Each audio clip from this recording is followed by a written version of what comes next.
Twilight. Reincarnated as Bella Swan's brother, reborn in a random part of the world, in an unknown city, and in an unknown street.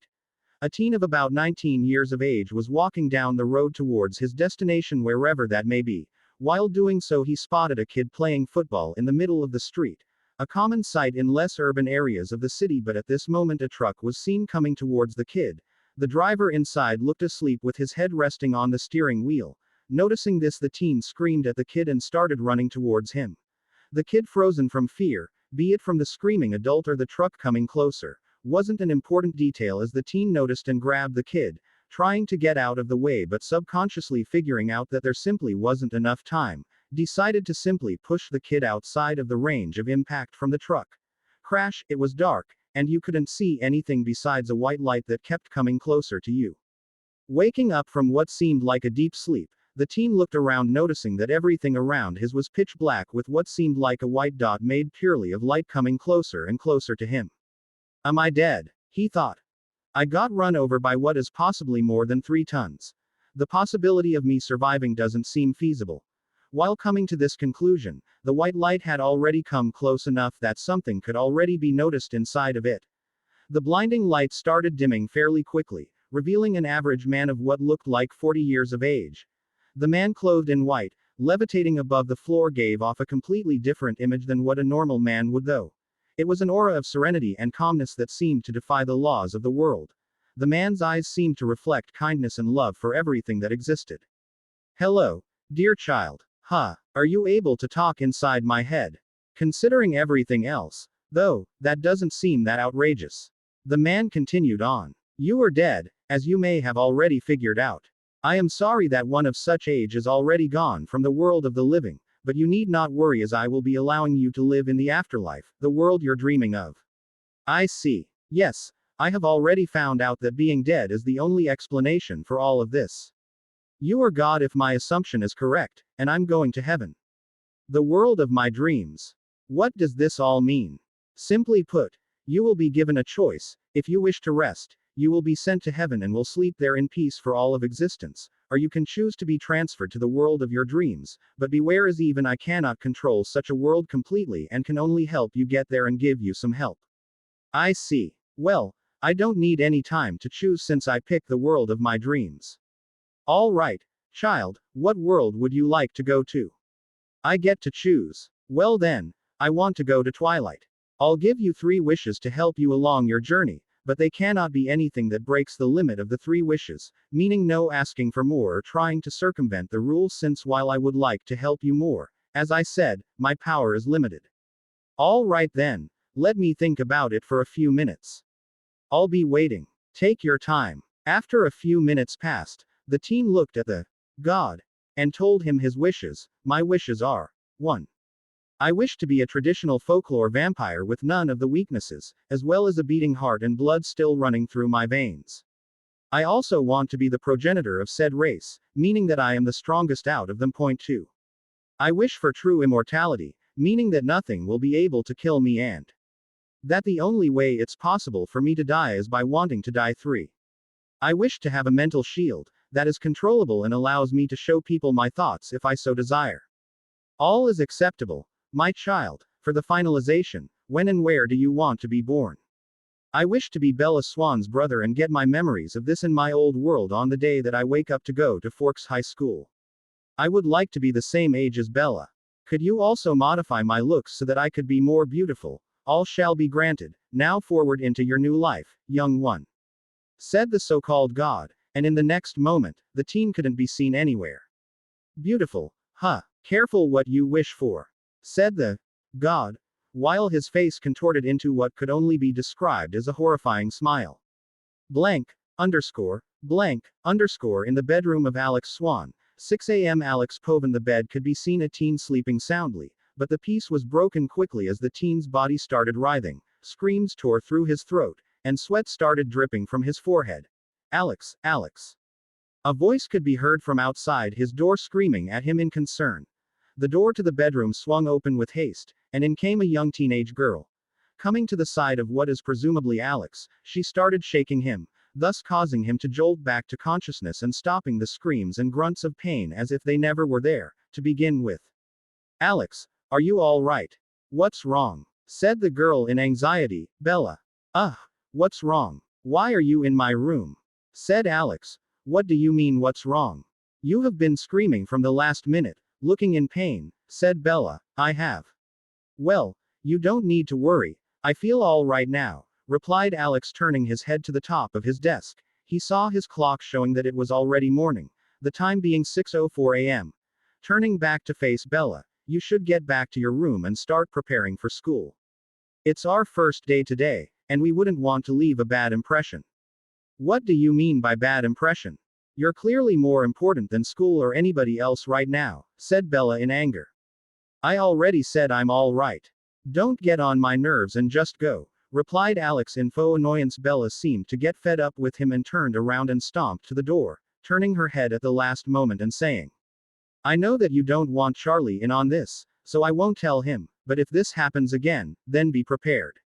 She turned around again and headed to her room. After a few more minutes of Alex just staring into the open door, beyond it lay a decently large hallway with the top of some stairs leading downwards. Lifting his head up, Alex looked at the ceiling.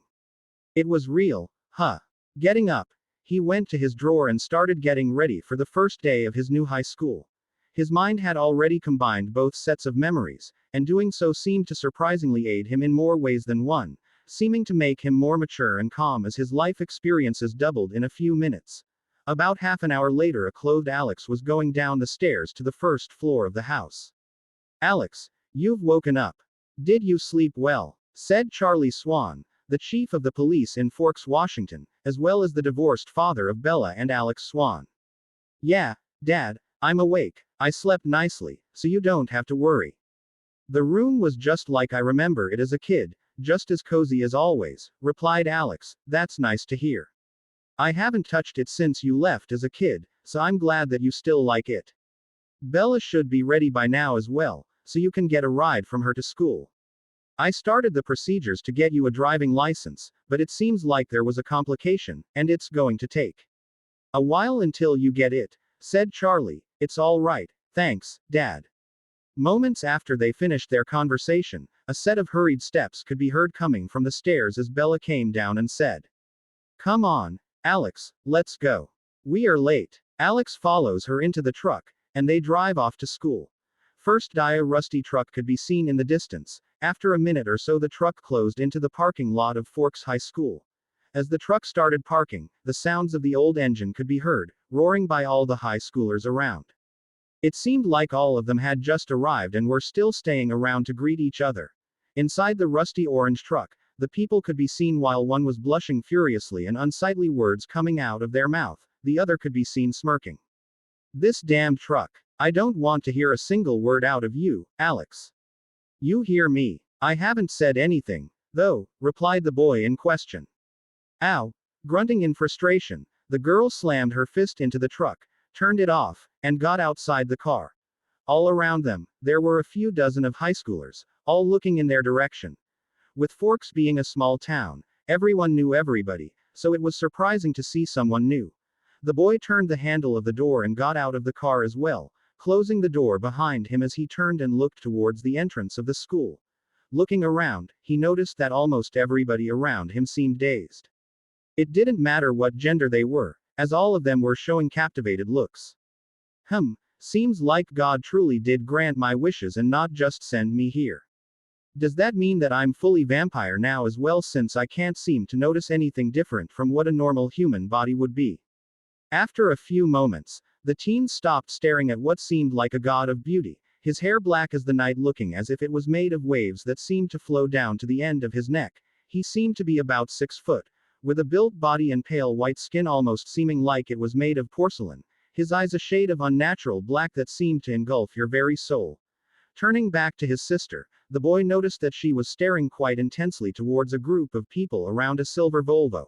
At this moment, his sister turned towards Alex, but without any warning, grabbed his arm and started dragging him toward the school. Let's go, Alex. Seems like your curse of beauty is still as effective as always, whispered Bella. All right, I'll come, so stop dragging me, I'll fall at this rate, replied Alex. The two teens disappeared behind the doorways of the high school. At school after getting our schedules and map. Hey, you two are Alex and Isabella Swan, right? I'm Eric, the eyes and ears of this place. Anything you need, such as a tour guide, lunch date, or shoulder to cry on. This guy, he sure seems like he's trying to get under my sister's pants and right in front of me at that, thought Alex with a mild glare starting to show on his face. Hey Eric, nice to meet you as well, and since you were nice enough to offer us some help, then I'm not going to be humble, said Alex as he landed a hand on Eric's shoulder and started gripping it with force. Eric's eyes seemed to fluctuate as they started trembling. Ah, yes, of course, no need to be humble at all, since I'll do my best to take you to where you want to go, stuttered Eric with sweat going down the side of his face. A while later, Alex could be seen standing in front of the English classroom door. Seems like I'm late. Looks like everyone is already inside, just my luck. Standing before the door for a few more moments, Alex raised his hand and knocked a few times, and after a few more moments a voice could be heard from the other side telling him to come in. Going inside the classroom, all noise that was heard previously quieted down as he went to the professor's desk. Hello, pleasure to meet you. I'm Alex Swan, and I'm a new transfer student. Could you please sign this sheet? It was given to me by the secretary of the school, said Alex. Oh yes, the new student, it's also a pleasure to meet such a good-mannered student, and here, give me it so I can sign it, replied the professor. Alex gave him the sheet, and after he signed it, the professor turned back toward Alex. You can go sit next to Ms. Cullen. If you may, please raise your hand, Ms. Cullen. Alex turns towards the class and sees a hand raised up at the end of the room, walking with fast steps there and sitting. He then turns around and, for the first time, lays eyes on his classmate. As if an explosion was occurring in his mind, all thoughts that he had previously disappeared in an instant. Before him sat a girl that he couldn't take his eyes away from, with her brown hair that seemed as soft as cotton and as shiny as silk, eyes a shade of black that he had never seen before. They seemed black, but if one looked close enough they could see shades of golden as well. Deciding that he had done enough staring, he started introducing himself. Hello, my name is Alex Swan. Nice to meet you. The young woman looks at Alex, grabs his hand, and shakes it while saying, nice to meet you too, Alex. My name is Edith Cullen. Cullen. And just like that, another shock went through Alex's mind, but just as he was reining his bearing back from the shocking information, he heard another explosion start happening inside of his body. This one a physical one, as his blood started flowing at unnaturally high speed, sending much more oxygen than was needed to every part of his body. His very cells were vibrating as they seemed on the verge of collapsing. Detecting that something was going horribly with his body, Alex stood up and said hurriedly, sorry, Edith, I have got to go to the bathroom real quick. His face had already scrunched up in pain and was forming beads of sweat. Are you okay? Asked Edith. Yeah, I'll be back, says Alex. Alex went towards the professor's desk and asked to go to the bathroom. Not even staying long enough to hear a reply, he started going to the bathroom with hurried steps. He went inside a stall and sat down on the floor as his body couldn't support him any longer. He started convulsing there as if he was having a seizure. His hair was losing its color, his eyes were unfocused and turning towards a dark shade of crimson, and his pupil had already become slit as if he was some sort of reptile. His teeth were enlarging, and so were his nails, becoming as sharp as a knife. A rumbling growl was heard from his throat, and in seconds, he wasn't on the floor any longer. A few meters away outside the stall but still inside the bathroom lay a crouched Alex. The door of the stall was already destroyed beyond recognition. He stood there for a few more minutes, and thankfully, no one came to the bathroom at that time, or they would not have met a desirable ending. Standing up fully and going towards the mirror in less than a second, I transformed. That wasn't an experience that I ever want to go through again though. My mind seemed to crumble and some sort of primal instinct taking over. Thankfully I didn't go anywhere outside, or this might just have been a bloodbath. Though Alex, as he looked at his reflection, the mirror showed Alex, but his hair had gone silver, his eyes had turned the color of blood and seemed to almost shine, while 4 of his teeth seemed to have grown unnaturally large, his ears had grown pointy and his nails had grown longer and looked almost as if they were claws of a beast. And not of a human. How do I turn back though? Can I even turn back? This is a problem. Though Alex, as he tried to think of how he could hide his appearance. After a few moments, his body started to shift again as it turned back to its human-like appearance. Seems like I simply need to think about reeling it back, and making it disappear doesn't work.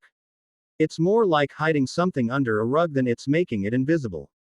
While this process might have looked short, in actuality, it had taken a few hours, with most of him being unconscious while his body convulsed in the stall.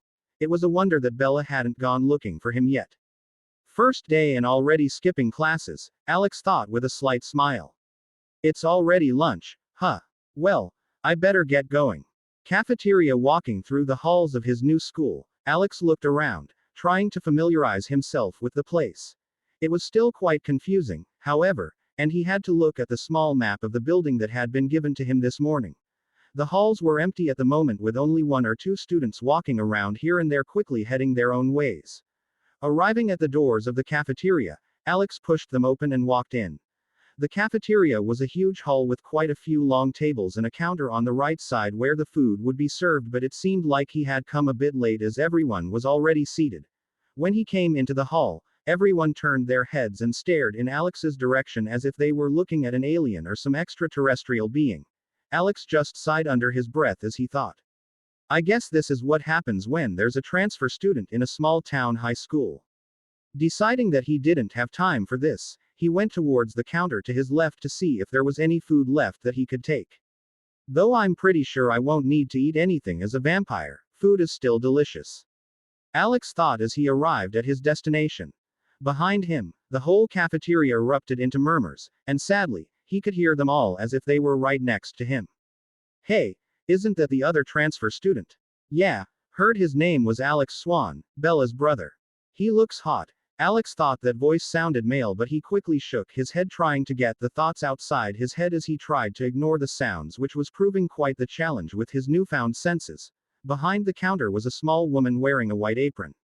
Hey, sorry for being late, but is there any food still left? Alex said to the woman. She just stood there and stared at him as if she were frozen on the spot. Hello. Alex waved at her. Ah yes, sorry, I was stuck in my thoughts. The woman said as she revealed an embarrassed smile. Also, there is food still left. Let me go grab a tray and give it to you, she said as she went behind a door and came back quickly with a tray filled with food. Alex nodded at her in thanks and grabbed the tray. Turning around, he looked at the room and quickly found Bella, deciding to sit with her. Considering I know no one right now besides the ones from the movies and books, but even then I'm just a stranger to them still, guess I'll just stick to Bella for a while. Alex thought as he started heading towards Bella's direction. Bella was seated at a long table full of people, but there was still a free chair next to her. She seemed to have secured it for Alex beforehand. Arriving at the table, he raised his hand in greeting. Hey, mind if I sit here with you guys? Alex asked the others seated at the table. Sure, Tilda, said a girl with brown hair pulled up by a hairband. That's Jessica Stanley if I remember correctly, Alex thought as he smiled at her and sat down. The others then started introducing themselves. As well. Hey, we met earlier today. I'm Eric Yorkie, the young Asian boy at the end of the table who introduced himself. Hey Eric, thanks for showing us around this morning, Alex replied as he smiled at him. Another boy then grabbed Eric in a shoulder hug and aimed his finger toward his face, and said, And I'm Mike Newton, one of the best basketball players in town, nice to meet you. The young man said. He had blonde short hair and looked just like what Alex would think popular kids in high school looked like. Nice to meet you too, Mike. I also play a bit of basketball on the side as a hobby. I'm sure I'm not as good as you though, Alex said when suddenly he felt a pinch in his abdomen. Looking to his left, he saw Bella with a small frown on her face. Pulling his head closer to her, Alex whispered. Huh, what's wrong? Where were you all day? I couldn't find you at all, Bella said, her voice clearly showing her frustration. Ah, I had a stomach ache and had to skip some classes, Alex replied. Ooh, sibling secrets, is that it, and are you doing it right in front of us? Mike said towards them with a slight grin.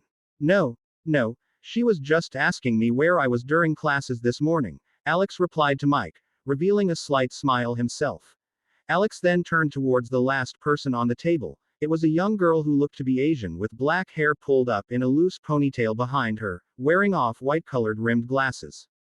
Nice to meet you too, As I said, I'm Alex Swan, Alex said to her, trying to act as friendly as he could so that he'd appear more approachable to the others. Nice to meet you, Alex, I'm Angela Weber. The girl said in a small voice. Angela Weber, probably the nicest person on this table, Alex thought as he stared at the woman who had once just been a fictional character. A nice friend to have, Alex thought as he smiled a bit wider. Well, if you don't mind me, then I'm going to start eating. I'm starving already, Alex said to the others and lowered his head to look at the food on his tray. And then he stopped.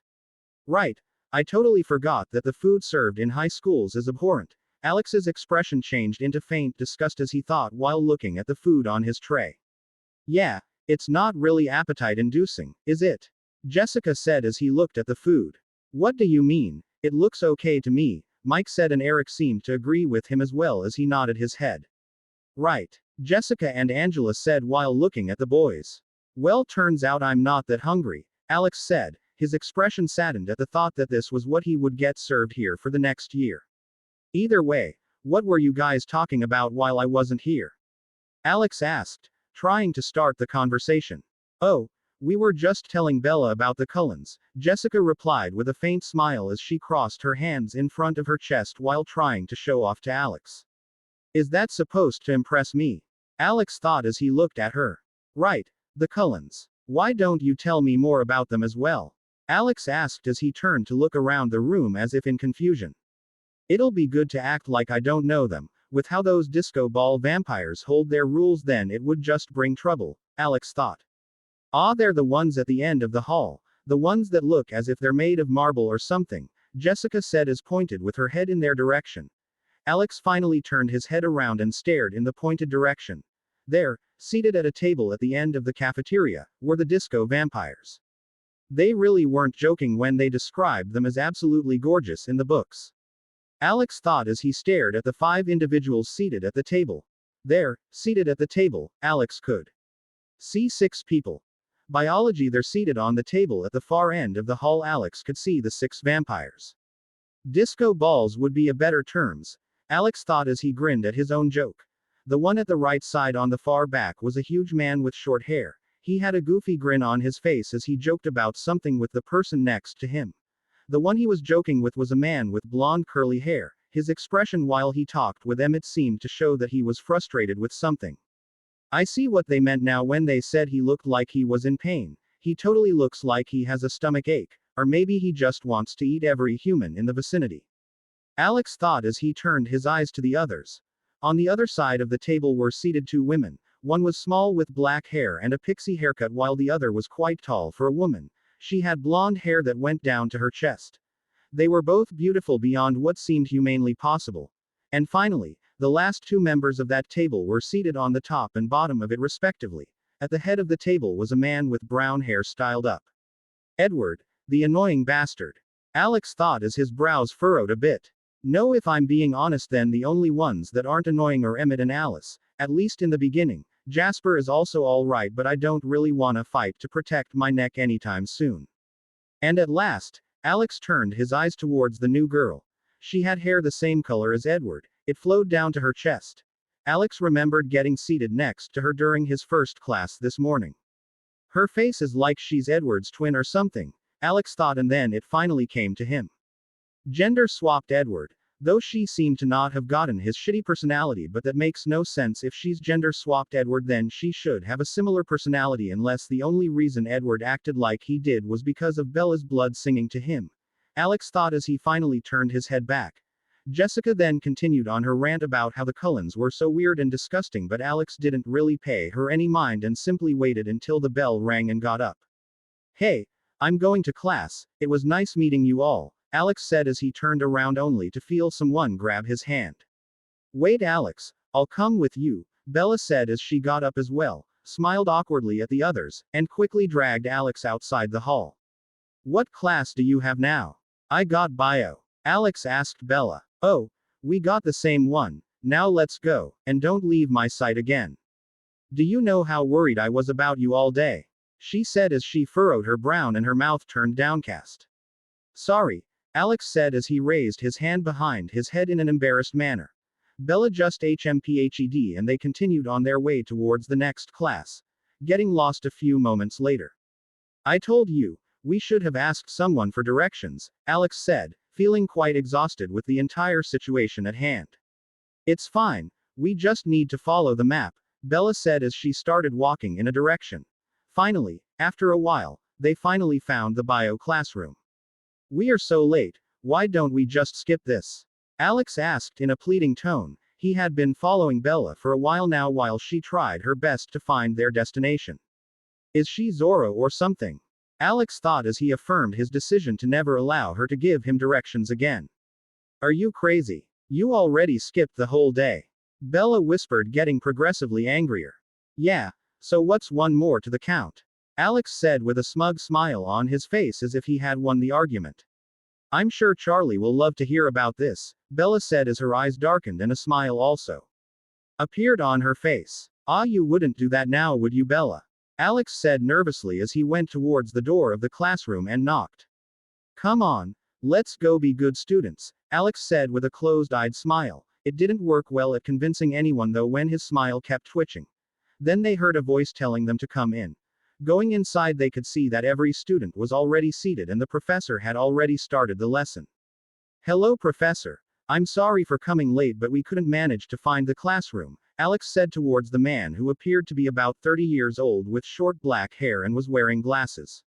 Ah, you must be the transfer students. I'll allow it this time, but after today I won't allow you to come inside if you are late, the man said. Thank you, Professor, Alex said and indirectly asked for the man's name. I'm Bob Banner. I'll be teaching you biology to this junior year. The man now known as Bob introduced himself. Nice to meet you, Professor. I'm Alex Swan and this is my sister Bella Swan. We have a sheet that we need you to sign for us if you don't mind. Alex asked and handed his and Bella's sheet to the man to get it signed. Bob just nodded, signed the sheet, gave it back, and then told them to sit at any free seat. There were only 2 open spots, one was next to Edward and the other was next to Edith. I don't know if my presence here would cause any butterfly effects, so I'd better sit next to Edward or he might go insane from Bella's blood. Alex thought as he hurried his steps and sat next to the boy. Bella went to sit next to Edith and from the looks of it, they were becoming pretty quick friends. I on the other hand am having to deal with this bastard. Alex thought. Nice to meet you. I'm Alex. Edward just looked at him and then turned his head around without saying a single thing. Ah, I'm gonna beat you up soon if you keep being like this, Alex thought while his smiling eyes started twitching from anger. Deep thoughts. The hour passed quickly and soon the bell rang. Bob gave some homework to do for the next class, but Alex wasn't really listening. Alex was instead looking at Edward, looking to see his reaction when he noticed Bella's smell. Soon what he expected did indeed occur. As soon as Edward and Bella were only a few feet apart, Edward's eyes lost their amber color almost immediately and his entire expression crunched up. Alex decided that he wasn't going to risk it and eat popcorn, so he took Bella's hand and quickly dragged her out of the classroom. Turning his head back, he saw Edith trying to comfort him. Or at least talk Edward out of his own head. Why are you dragging me? Bella asked, her voice clearly showing her frustration if her face wasn't already a clear enough indicator. Ah, I just didn't want to get caught up in the crowd, you know. Alex made an excuse as they arrived at the parking lot outside the front of the school. On the way, they met Jessica and Mike, who gave their goodbyes and went their own ways. Opening the truck door, a shrill sound was heard. Just opening it sounds like a wooden door at 1 am, whilst you try to be as silent as possible, Alex thought back to his past of whoopings. After getting inside and securing themselves, Bella fired up the old truck's engine and started to reverse out of the parking spot. Alex looked out the window to see the students getting into their cars as they left the school. What caught his eye the most was a silver Volvo, however. Edward has probably already noticed that he can't read my thoughts, so why don't I mess with him a little? Alex thought as a mischievous grin enveloped his face. Alex thought about how he would be able to unlock his thoughts and found out that all it took was thinking about unlocking them. And he would feel a switch flip in his head. That's neat, Alex thought and then stared at the Volvo and the people who had now appeared next to it. Shitty ass Volvo, who in the hell would even get some trash like that? Some trash bastard, I am sure. Alex thought and then quickly closed his mind. Then he saw both Edward's and Edith's heads turn in his direction. Hostility could clearly be seen on their faces as they glared in his direction. I'm not sure if they're just concentrating to read more of my thoughts or if they wanna kill me, Alex thought to himself as he rubbed his chin. Shaking his head, Alex thought. Nah, I'm an angel, why would they hate me? Whilst his grin spread even further on his face. Are you insane or something? Why are you grinning like that to yourself? Bella asked it a shit. I forgot you existed, Alex thought and quickly calmed his facial expression. I'm just trying to practice my facial expression, maybe I can be an actor if I practice long enough, you know. Alex said towards Bella as he gave her a closed-eyed smile. As if weirdo, she replied as they finally got out of the parking lot. A while later they arrived at their house. They couldn't see Charlie's car, so he was probably still at work. I'll be going to my room to do the homework, Bella said as she quickly climbed her stairs, only to stop at the last one and quickly add. Don't come and annoy me, Alex, Bella screamed as she disappeared behind the walls. A moment later Alex heard the slam of her door. Can she be more of a brat, or has she already reached max level? Alex thought as he stared at the stairs. Either way, I should check out my abilities tonight, just need to find a good spot so I can do it while hiding. Alex thought as he slowly went up the stairs towards his room. I also need to make a plan for the future. It would be a massive waste if I didn't take advantage of the fact that I know the literal future of both the Twilight world and the real world. Alex thought as he sat down on his chair and rested his head on his fist. Especially the real world future, that would allow me to become a billionaire quite easily, and knowing that I have eternal life, I really don't want to be poor through it. Alex then turned on what looked like a super old computer. Time to figure out how this thing even works. Alex thought as he stared at the PC screen expectantly. The screen finally lit up after a long while and then crashed, leaving only a black monitor in its wake. Alex just stood there with his eyes wide. Did this shit just make me wait 5 whole minutes just for it to crash? Alex thought as he felt like punching a hole straight through it. Taking a slow deep breath, and holding it in for a while, Alex slowly exhaled while trying to calm his emotions. I have to stop getting so angry. Losing my head over the smallest things has much higher consequences than when I was a human. I have to control myself, if not for my sake then for the others around me, Alex thought as he finally felt himself in control of his emotions once again. It is weird though, like I have an entire set of memories of this Alex Swan, Bella's brother, and at times it feels like I really am him, but sometimes, like right now, it just feels like I stole someone's life away, Alex thought as he slid down on his chair, and looked at the ceiling. His eyes were in a daze as he was deep in thought. But the more and more I learn from his memories and look back at them, the more I notice our similarities. It's as if he's me, just a version of me that was born in a different place and time. Alex heard a noise coming from downstairs as he got up from the chair. Must be Charlie, he thought. High speed going down the stairs quickly, Alex found that it was indeed Charlie who had just come inside the house and still even had his policeman outfit on. Welcome back, Dad. Anything interesting going on at work? Alex said as he hugged the man. Even though it feels weird to call him my dad, I still think it's better than seeing a nice guy like Charlie sad. He really doesn't deserve to have neither of his children call him father or dad. Alex thought as he remembered his own dad, the one he had left behind. Shaking his head quietly, Alex tried to remove such thoughts from his head. Not the time to deal with that emotional roller coaster, Alex thought.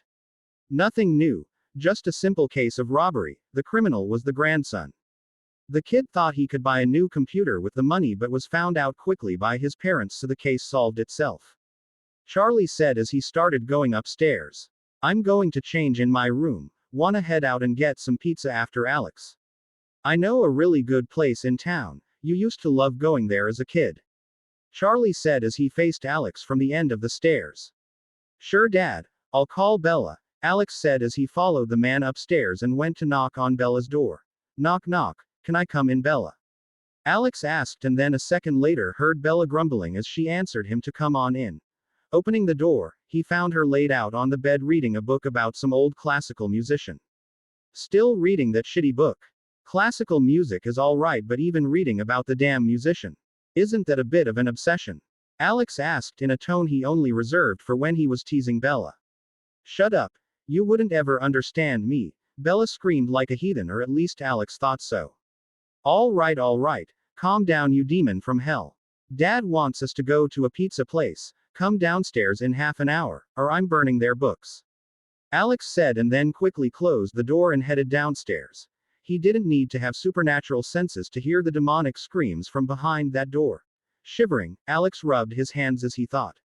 Truly, no supernatural being comes close to her, Alex thought. Sitting down on the sofa, Alex turned on the TV. It looked like a basketball game was on, so he decided to watch it while he waited. A bit later, Charlie also joined him on the sofa. What did Bella say? The man asked as he watched the basketball game together with Alex. She'll be down in a bit, Alex replied as he watched one of the players dunk on the basket. Do you like basketball? I'm more of a baseball guy, Charlie said as he turned to face Alex. Yeah, I like basketball the most out of the sports, but not really a fanatic about it either. As for baseball, I really have no idea about it. Just never really got to try it out or learn anything about it, Alex replied to Charlie as he ruffled his hair with his hand. You know, I could teach you sometimes, Charlie said and then made a face as if he just had a realization. Right. I was planning to call Billy Black and his son Jacob to watch the next game. You could watch it together with us and we can tell you how the game works. How about it, Alex? Charlie said, his voice clearly showing how excited the man was about the idea. I guess it's not so bad, Alex thought as he stared at the man who was now his father. Sure, Dad. I'd love to, Alex replied when they finally heard the thumping of the stairs as Bella came downstairs. Good, you're here, Bella. Let's get going already. I'm starving, Alex said as he got up from the sofa and turned off the TV. Charlie got up as well and awkwardly greeted Bella. Charlie really doesn't know how to talk with Bella, and sadly Bella's just as awkward as him, Alex thought as he shook his head in disappointment at the father-daughter duo. Finally, they got in Charlie's police car and went to the pizza restaurant, as Charlie called it, though Alex thought it was more of a fast food place than a restaurant. The night went well as Alex brought up some of his stories from Phoenix and asked Charlie about some of his while Bella stayed silent through the entire thing. Turned out Alex used to have a crush on the waitress of this place when he was a kid, and she with Charlie used to tease him about it all the time. After they finished their food, they all headed back to the house as it was already 10 p.m. and Bella said she was sleepy and they had school tomorrow. Charlie just nodded while Alex stared at her exasperated. If Charlie was a bad dad then I would have understood, but bro bought you a car. You are one spoiled ass heathen, Alex thought as he stared at Bella who had stolen his front seat spot. It's not like I wanted it either way, Alex thought, though his facial expression showed a different story from his thoughts. Finally, after everyone went to their rooms to sleep, and the moon rose up in the sky fully, Alex's time had come. I can finally go and check out my abilities, Alex thought as he heard the soft breaths of Charlie and Bella. Getting up from his bed, Alex went to the window and tried to open it as quietly as he could, unfortunately, as was the tradition of sneaking out at night. Everything's noise value had a massive buff. Creak a goddamned window, Alex thought as he once again concentrated on Bella's and Charlie's breathing sounds. Finding them soft and deep just like before, Alex breathed a sigh of relief as he finally pried the window open and stared at the ground.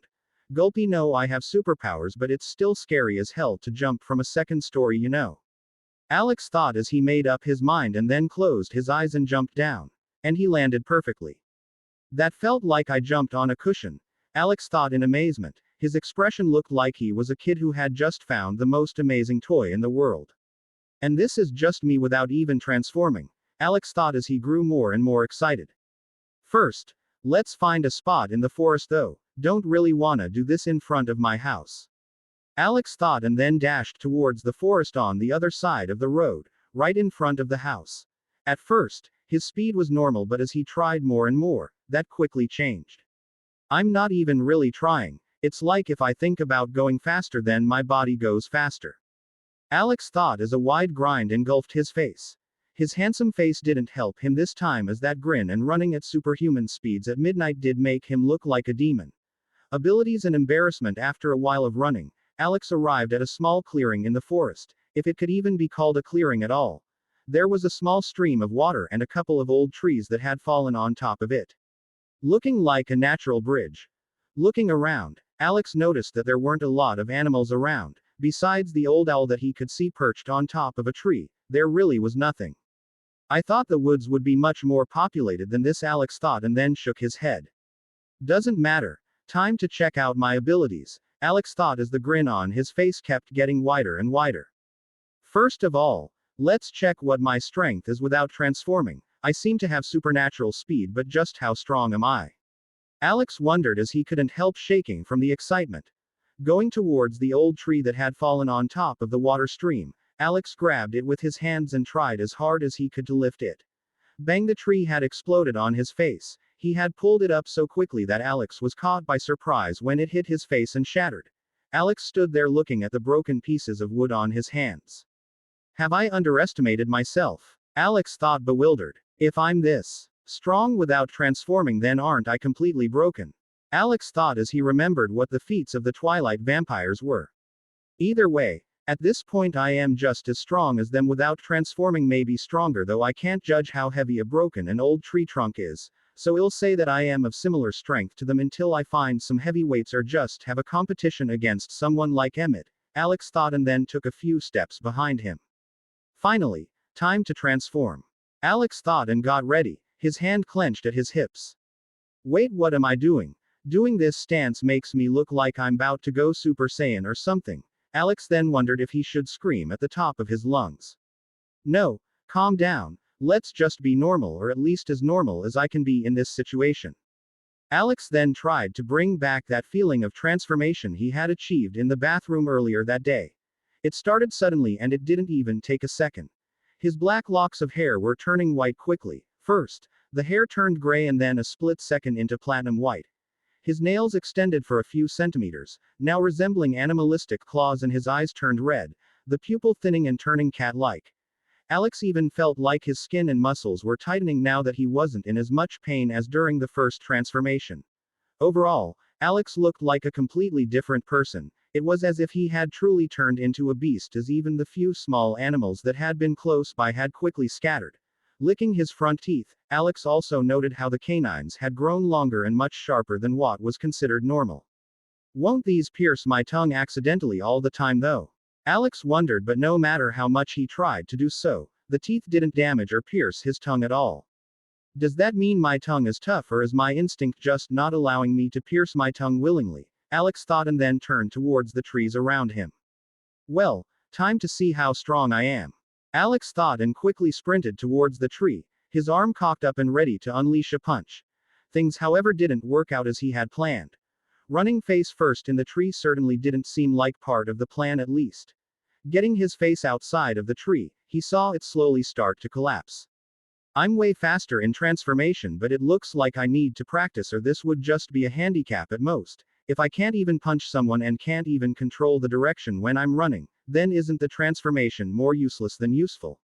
Alex thought, and then decided to just punch the tree without running towards it this time. Bang bang bang! The tree flew back in an instant as the fist connected with its surface, a chunk of its trunk hitting another tree behind it, and even that one was launched behind and hit another tree.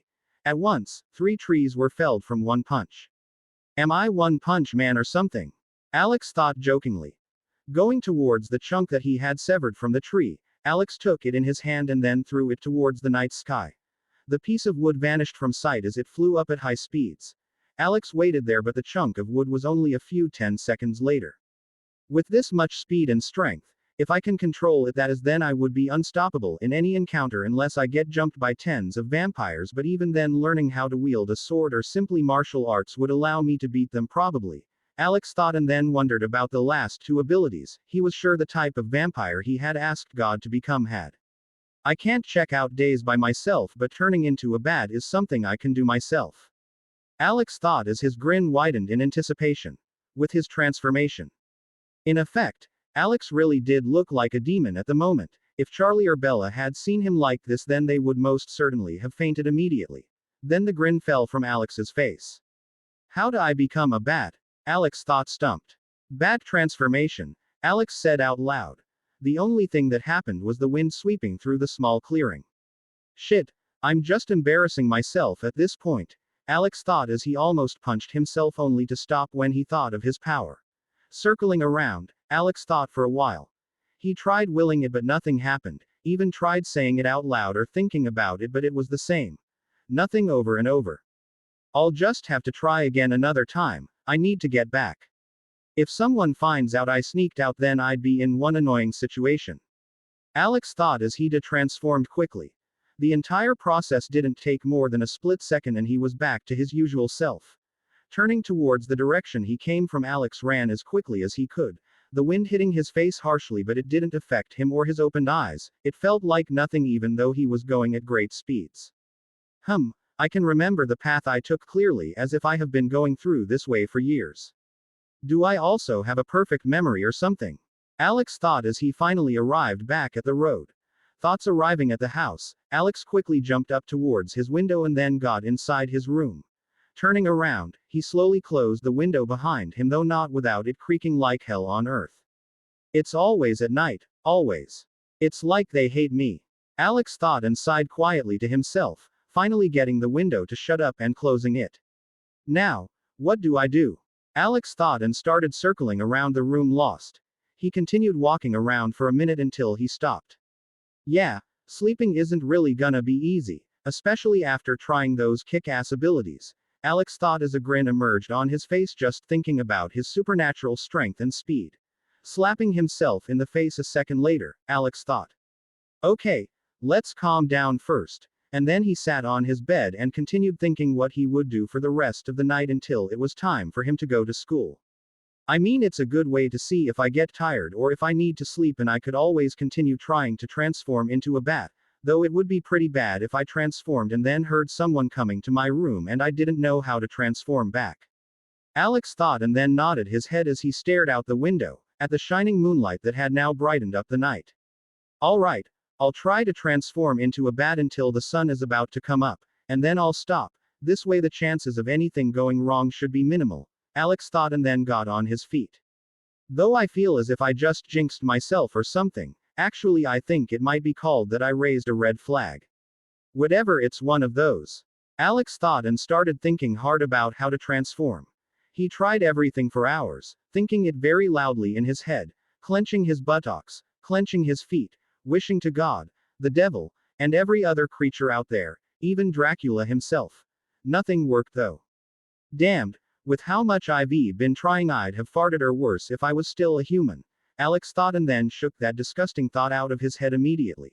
The sun had already crossed the horizon at this point and it was steadily encroaching on the sky, lightening it up with its orange rays of light. I guess I should stop here for now, Alex thought as he stared at the sun, and at that moment he heard the cracking of a bed. Turning his head quickly towards the wall, Alex thought to himself.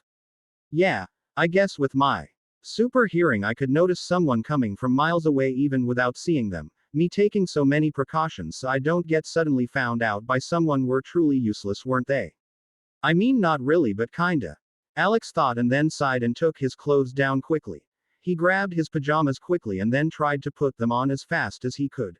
Squeak, and they got ripped apart almost immediately. One half was in the right hand and the other on the left hand. Fuck, how the hell am I supposed to pretend I was asleep now? I guess I can pretend I was asleep with my clothes on, but that would just give me an annoying talk with Bella. Or I can always risk it and go unclothed. Alex thought as he pondered the choices for a second. Yeah, if it was just Charlie then maybe, but there is no way I'm letting Bella have even the slightest chance of seeing me like that. That's just beyond gross and weird. Alex's face scrunched up in disgust at merely the thought of that happening. He took his discarded clothes and started wearing them again, this time much more slowly, trying to be careful of his strength. If I rip these too? No way, I like these clothes. Don't think about it, Alex thought as he showed a grimace and shook his head quickly to get rid of the thoughts. Besides that, I need to be more careful than yesterday when I do stuff like that again. First of all, in the coming future that bastard Edward will be like a damn security camera around my home. Should I just kick the bastard's ass? I could mask myself and beat that bastard, Alex thought as he finally got clothed and then jumped on the bed, covered himself up, and closed his eyes. Yawn. Alex could hear Charlie yawning from the other corner of the house as if he were sitting right next to him. That's cool but weird as well, Alex thought as he imagined himself sitting next to Charlie as he yawned in his face. Yeah, I hate my imagination. Either way, I probably shouldn't tell the Cullens about me. Alex was thinking about it, but then his thoughts froze for a second and rewinded themselves. Wait, why the hell should I keep it a secret from them? Like, sure, I don't need to go to them and straight up say, hey, I'm Alex and I'm a vampire just like you guys. That's just asking for trouble, but why should I hide it completely from them as well? Like in the fanfictions I read, they usually hid it, but I really don't see a problem. Alex thought as he tried to remember all the fanfictions he had read in his past life and remember what the authors of those had used as an excuse. To be honest, the Volturi and the Cullens aren't even in a good relationship with each other, so I would doubt they would even talk with each other about things like this, but still that's an unknown. Alex thought as he remembered Edith. She definitely wasn't part of the main cast in the famous books, she was part of that spin-off gender-bent book, but that was it. I don't know if there could be changes, and I really don't want the entire supernatural community to know about yet. Alex thought. Yeah, I'll keep it a secret for a bit, I guess. A conversation with Charlie. A few minutes later, as Alex lay on his bed waiting, he heard Charlie going downstairs. I guess that's enough stalling. I'll take a shower and get ready and then go downstairs. Since he's awake, then I can just say that I also wake up just as early. Alex thought as he nodded to himself, pleased with his own genius acting. Only for him to stop 2 steps later. Yeah, Bella knows I sleep until 1 in the afternoon if I'm left alone. Well, I'll just say that I'm super excited to go to school. Yeah, Alex continued, affirming that he was in the right and his logic was flawless. Taking himself to the bathroom, Alex started showering so that he could remove some of the dirt and even chips of wood that had been on him from all the testing he had done at night. A while later, after finishing his shower and cleaning his teeth, they actually didn't look like they needed cleaning at all and were even shinier than he had ever seen them before. Alex went to his room, took his backpack that he had just dropped on the floor yesterday, and started heading downstairs. As if I'm actually going to study, I've got much more interesting things to test and examine than hearing about how humanity fought itself. A grin appeared on Alex's face as he thought of all the possible supernatural wars that could have happened in this world. That would be interesting to learn for sure. I have got to ask Carlisle and Jasper about it. Alex thought as he remembered what he had read about their past. And he stopped walking once again from the sudden reminder flashing through his head. Or that could have been fanfiction and it actually didn't happen at all. Alex thought with a downtrodden face as he finally arrived downstairs. Looking around, he quickly found Charlie at the dining table, eating some kind of sandwich. Good morning, Dad. You slept well. Alex said, though inside he held back a grimace. Even though I have the past memories of this body, my other world ones are still the dominant part of my memories, so it's kinda weird to call Charlie my dad. Still, it's better than calling him Charlie. That's straight up disrespectful, Alex thought as he waved his hand at Charlie, who had by now looked up and a small smile had graced the man's face. Hey kid, good morning to you too. Yeah, I slept well. What about you? Charlie asked Alex and motioned for him to get a seat as he seemed to want to get up and make something for him. I slept great. No need to get up and make myself something. I don't like eating when I just wake up. I'll just eat at school lunch, Alex answered as he took a seat in front of Charlie. The man froze for a moment and then awkwardly nodded as he continued to eat his sandwich. Does the guy even have any friends for him to be this awkward? Or is it because I'm his son? I've never had children, so I can't understand, I guess. Alex thought as he stared at Charlie, whose fingers were twitching a little and overall his body language showed just how awkward of a situation the man thought he was in. Do you usually wake up this early, Dad? Don't you have until 7 am to go to work? Alex asked, trying to stir up a conversation with the man so he could help him open up a little. Yes, but I usually go at 6 am so that I can be ready and help if something were to be needed at the station, Charlie said, this time much more easily and less awkwardly. I guess he likes his job a lot, huh? Alex thought as a small smile graced his lips. That's great. You must really like helping people a lot, huh, Dad? Alex asked the man, whose eyes seemed to get brighter at the topic of something he liked to do. Of course, it's why I'm still doing the job after all. I like being able to help those in need and keep the security of Forks so that everyone can feel safe, Charlie said with a smile on his lips as well as he told Alex about his love for his job and helping people out. Must have been hard on him in the original series with all the shit Bella put the man through. I can't imagine how much it must have hurt him to hear Bella talk like she did to him and him being unable to do anything to help at all. Alex thought for a second as he got up and grabbed the steaming kettle and poured himself and Charlie a cup of instant coffee. Turning around, he gave one cup to Charlie and kept one to himself and sat down in the same place as before. No, he wasn't even aware of what was happening, just that his baby girl was randomly starting to do the bullshit that she did. Alex's thoughts continued and his frustration at the original series Bella rose just as fast. So, do you wake up this early as well? Charlie asked as he finished his sandwich and took a sip of his coffee. I don't usually. I was just excited about today. No. This place still feels so new and unknown that it's exciting, and so does the school and the people there. All these guys that I could become best friends with and have a great time. Alex answered while he spewed bullshit out of his mouth without his eyes even flickering a little bit. Truly, sneaking out in my last life has made me a professional at this, Alex thought to himself. Ah, that's great. I hope you make lots of friends and have a great time here in Forks.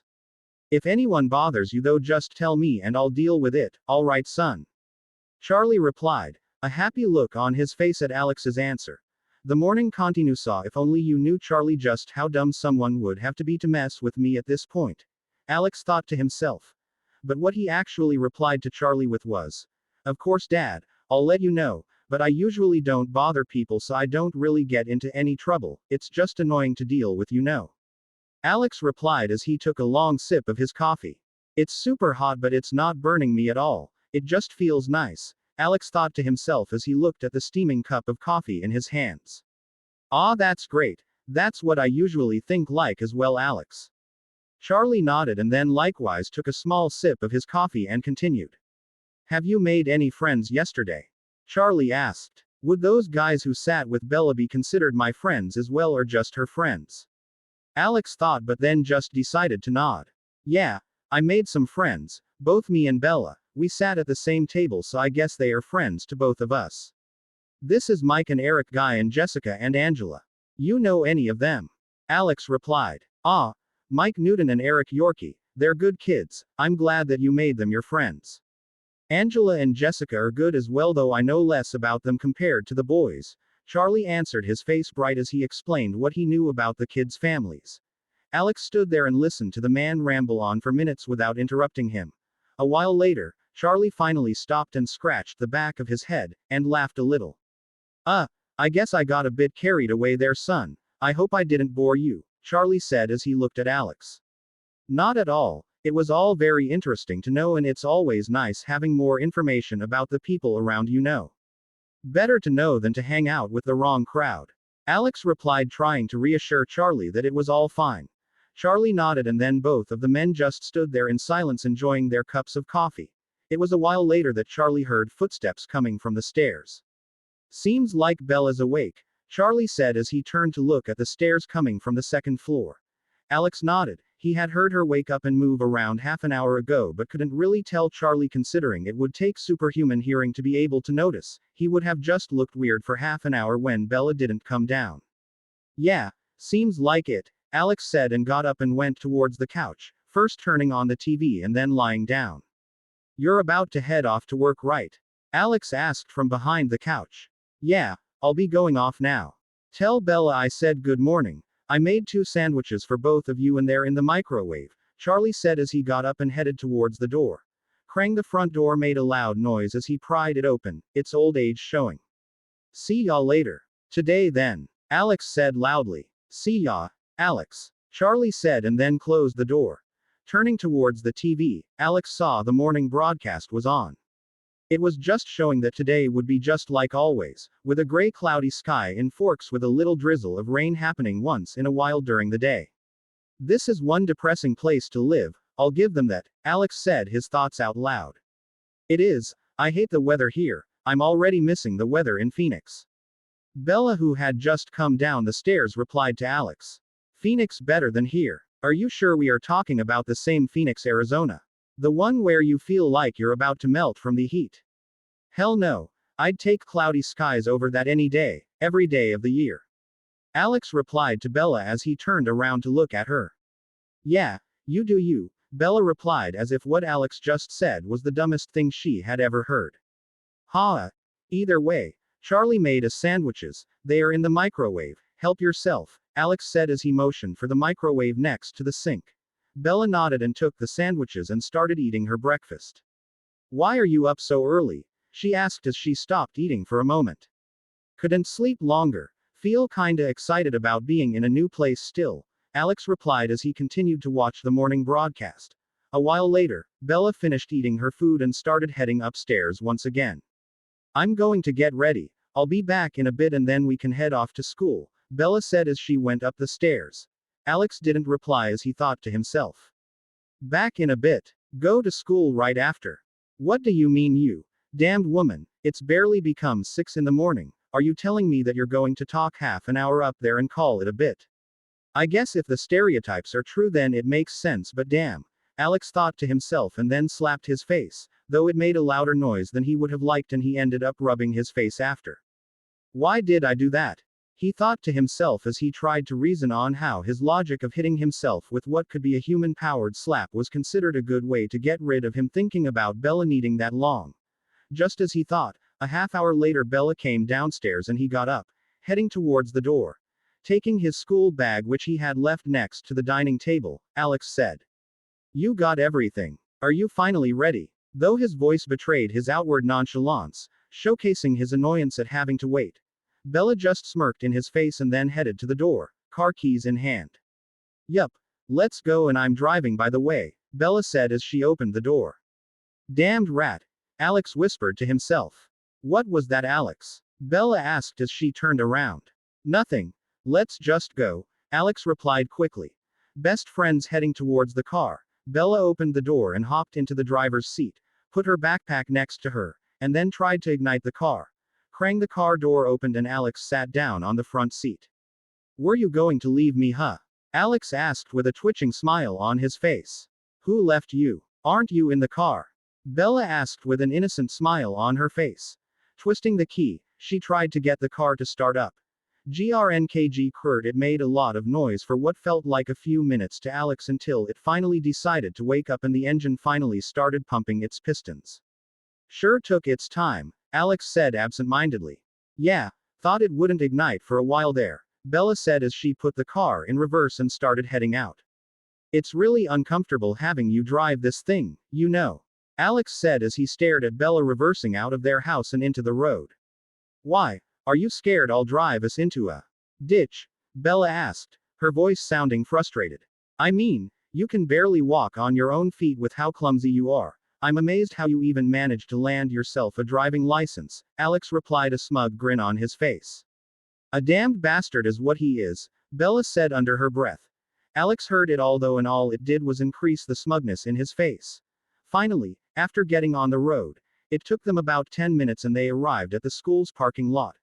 It seemed like most of the students were also coming to school at this time and the parking lot was full of cars, and most of the students were next to theirs as they chatted with themselves. Driving the car into a free lot, Bella kept the engine on as she took her bag and started to look inside it to see if she had everything. Why are you even looking now? It's not like you have enough time to go back home before classes start. Alex asked, perplexed by her behavior. I know, it's just something I like to do before class, okay? Bella answered quickly, her frustration at him making fun of her, the whole way to the school finally showing itself. All right, I'll stop, Alex said as he held up his hands in a pacifying manner. Well, I'll be going then. Don't wanna miss any more classes or whatever, Alex said as he got out of the car. Yeah, if you miss one more then I'm telling Charlie, got it? Bella said to Alex. Slam, and the door got slammed shut in Bella's face. Now then, what should I do today? Alex thought as he walked towards the school's front entrance. He continued walking trying to think of something to do, only to stop when a sudden realization hit him. I have nothing to do. Alex realized suddenly as his excitement died out like a fire in a rainstorm. Do I just skip out class and go to the forest to train up my abilities? There's no way I'm going to go to high school for the second time in my life. It was already hell on earth back in my world, and back then I had computers and I used to play games all day. These guys are from before I was even born. What's fun for these dudes is what I call old school, Alex thought as despair engulfed him. Opening the front door, Alex was finally inside the school. Backpack on his shoulder, he started walking towards a random hall. Wait, what's my first class? Alex thought as he just realized that he had no idea where he had to go. Opening his side pocket in his backpack, he grabbed a white piece of paper that had almost crumpled up completely. Taking the paper in his hands, he tried to flatten it as much as he could so that it would at least be readable, and looked at his schedule for the day. First class, History second class, English third class, Spanish lunch fourth class, Math fifth class, Chemistry sixth class, Art. God, I hate half of these. The only ones that I would be fine with would be art and English just because I don't have to listen at all or the professor would just let us do whatever we wanted. Alex thought as he remembered his classes back in his old world. Looking at the paper once more, he found that next to each class was also the room and building number so he and Bella who had also gotten a similar letter would be able to find their way around the building.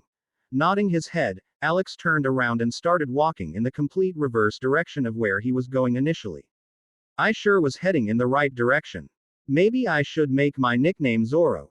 Alex snickered to his own thoughts as he continued on his way. The halls had already filled up and students were going to their own classes, and as they would be starting in a few minutes, most of them were in a hurry to find their way. Of course, there were the ones who simply didn't care and were just going at their own pace as well, or even the ones who were caught up in conversations with their friends and had completely forgotten about the time. Sure, I don't give a shit about school, but I have a reason to at this point. I really could do anything I want. I just need to not fail, and I'll be fine with my superpowers. I would be able to become the best in any sport I wanted to, and that if I don't want to get high scores, which I would be able to do easily with my enhanced memory as a vampire. Alex thought as he looked at the students who, as per mentioned, were not giving a crap about the bell that signaled the start of classes ringing. Though, I probably should at least try a little as well, if not for myself then to at least make Charlie a little happy. It's not that hard to just give the books a single look after all. Alex thought as he finally arrived in front of his classroom. Opening the door, he saw that most of the students had already taken their seats and the professor was already in the classroom, but he was still looking over at some of his own files or something. Deciding to just sneak in, Alex made a shushing noise to the students and carefully walked towards Mike, who apparently also had this class and sat next to him. Yo Mike, Alex said as he finally sat down. Yo Alex, good morning man, Mike said with a shit-eating grin and then continued. You think you're something, huh? Always coming late to class or not coming at all. Mike said, though it was clear from his tone that he was just joking about it. Alex laughed as he turned to Mike. Of course, who do you think I am? Some regular student, Alex said to Mike as he puffed up his chest so he could appear bigger. Mike laughed out loud, which caused even a few students to turn around and look at them in confusion. Damn Alex, you're just the best. We're going to be best of friends, you know. Mike said, a large smile showing on his face. Smell. Alex and Mike talked the whole time the class was going on. It wasn't that interesting of a topic that was being discussed by the professor either way, and Mike said he already knew it, so Alex decided to just strike up conversations with him. They talked about a lot of things, ranging from basketball to football and even gossiping about the people in the school. Finally, the bell rang and the class was over. Getting up on his feet, Alex stretched his arms out as he said to Mike, who was doing the exact same thing right next to him. Sitting in one spot for an entire hour really is tiring, isn't it? Sometimes I feel like it takes more out of me than a run would. Alex said as he turned to look at Mike. Mike nodded his head as he replied whilst nodding his head. Yeah man, you are totally right, it just stiffens up your muscles and then you have to stretch or they start hurting after a while. Alex nodded and then grabbed his backpack which he had slung on the table, put it over his right shoulder and started walking while waving his hand to Mike. Well, I gotta go. Mike, I have English, better not be late twice, am I right? Alex said as he walked away. Mike waved him goodbye as well as he said out loud. Yeah, see you at lunch Alex. Don't be late again. Though the last part of the sentence was said in a snickering voice. Sure, Alex replied as he got out of the classroom. Now then, where is the English class? Alex thought as he started heading off in a random direction while he pulled out the white sheet of paper. And it's in the complete opposite direction once again, Alex realized as a twitching smile covered his face. Turning around, he started heading towards his next class for real this time. Time passed as Alex finished his English class and Spanish class, and now it was lunchtime. The halls were filled with students as they eagerly went out of their classes. Damn, Those two classes were much more annoying than I thought they would be.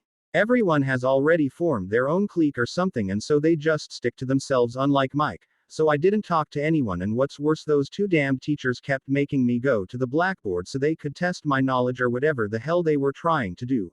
Alex thought, frustrated as he trotted down the hall towards the cafeteria.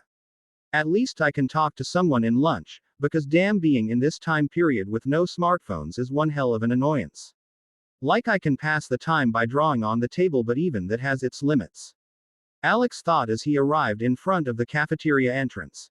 Even without going inside, one could hear the loud clamor of students inside as they took their usual seats or grabbed their food, and of course the loud conversations that they were having. This was only further boosted for Alex, whose hearing had only recently been enhanced. And now I really think I'm going to get a headache, even though it should be theoretically impossible with me being a vampire and all that. Alex thought as he rubbed his temple beside his ear with his right hand, hoping it would somehow lower the noise, though it proved highly ineffective.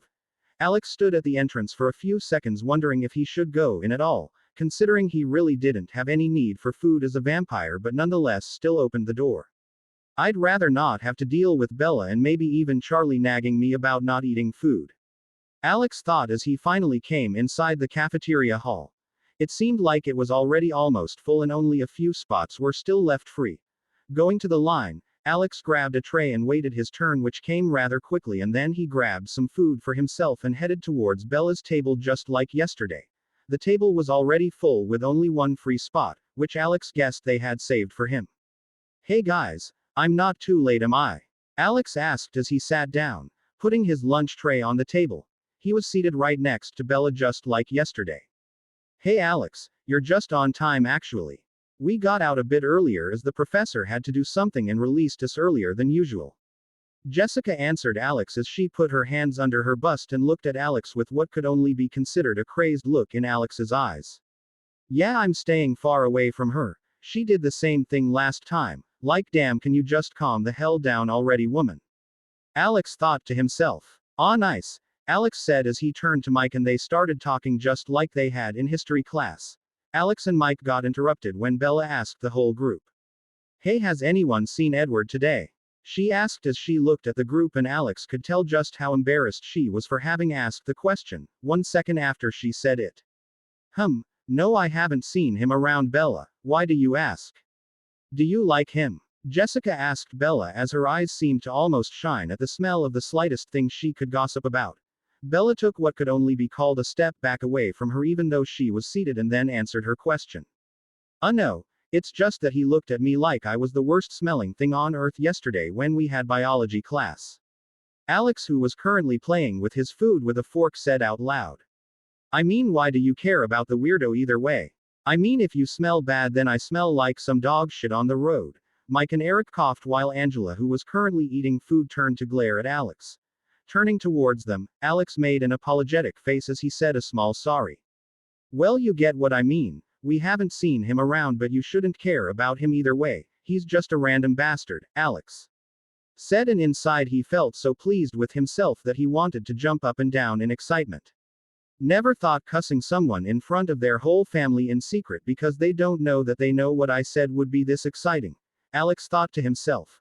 Back row, Alex snickered inwardly to himself as he looked at the Cullens' table from the corner of his eyes. He didn't need to even look as he heard Emmett's booming laughter spreading through the entire room. Though he looked like he was about to die from joy, some of the others didn't seem to share that same sentiment. I see. I guess they take family a bit more seriously than in those fanfictions I read where someone insults Edward and they are all okay with it. That makes more sense, I guess. Alex thought to himself as he turned his attention towards Bella, who had now gotten a black face and was glaring at him intently. Come on, Bella. I apologized, didn't I?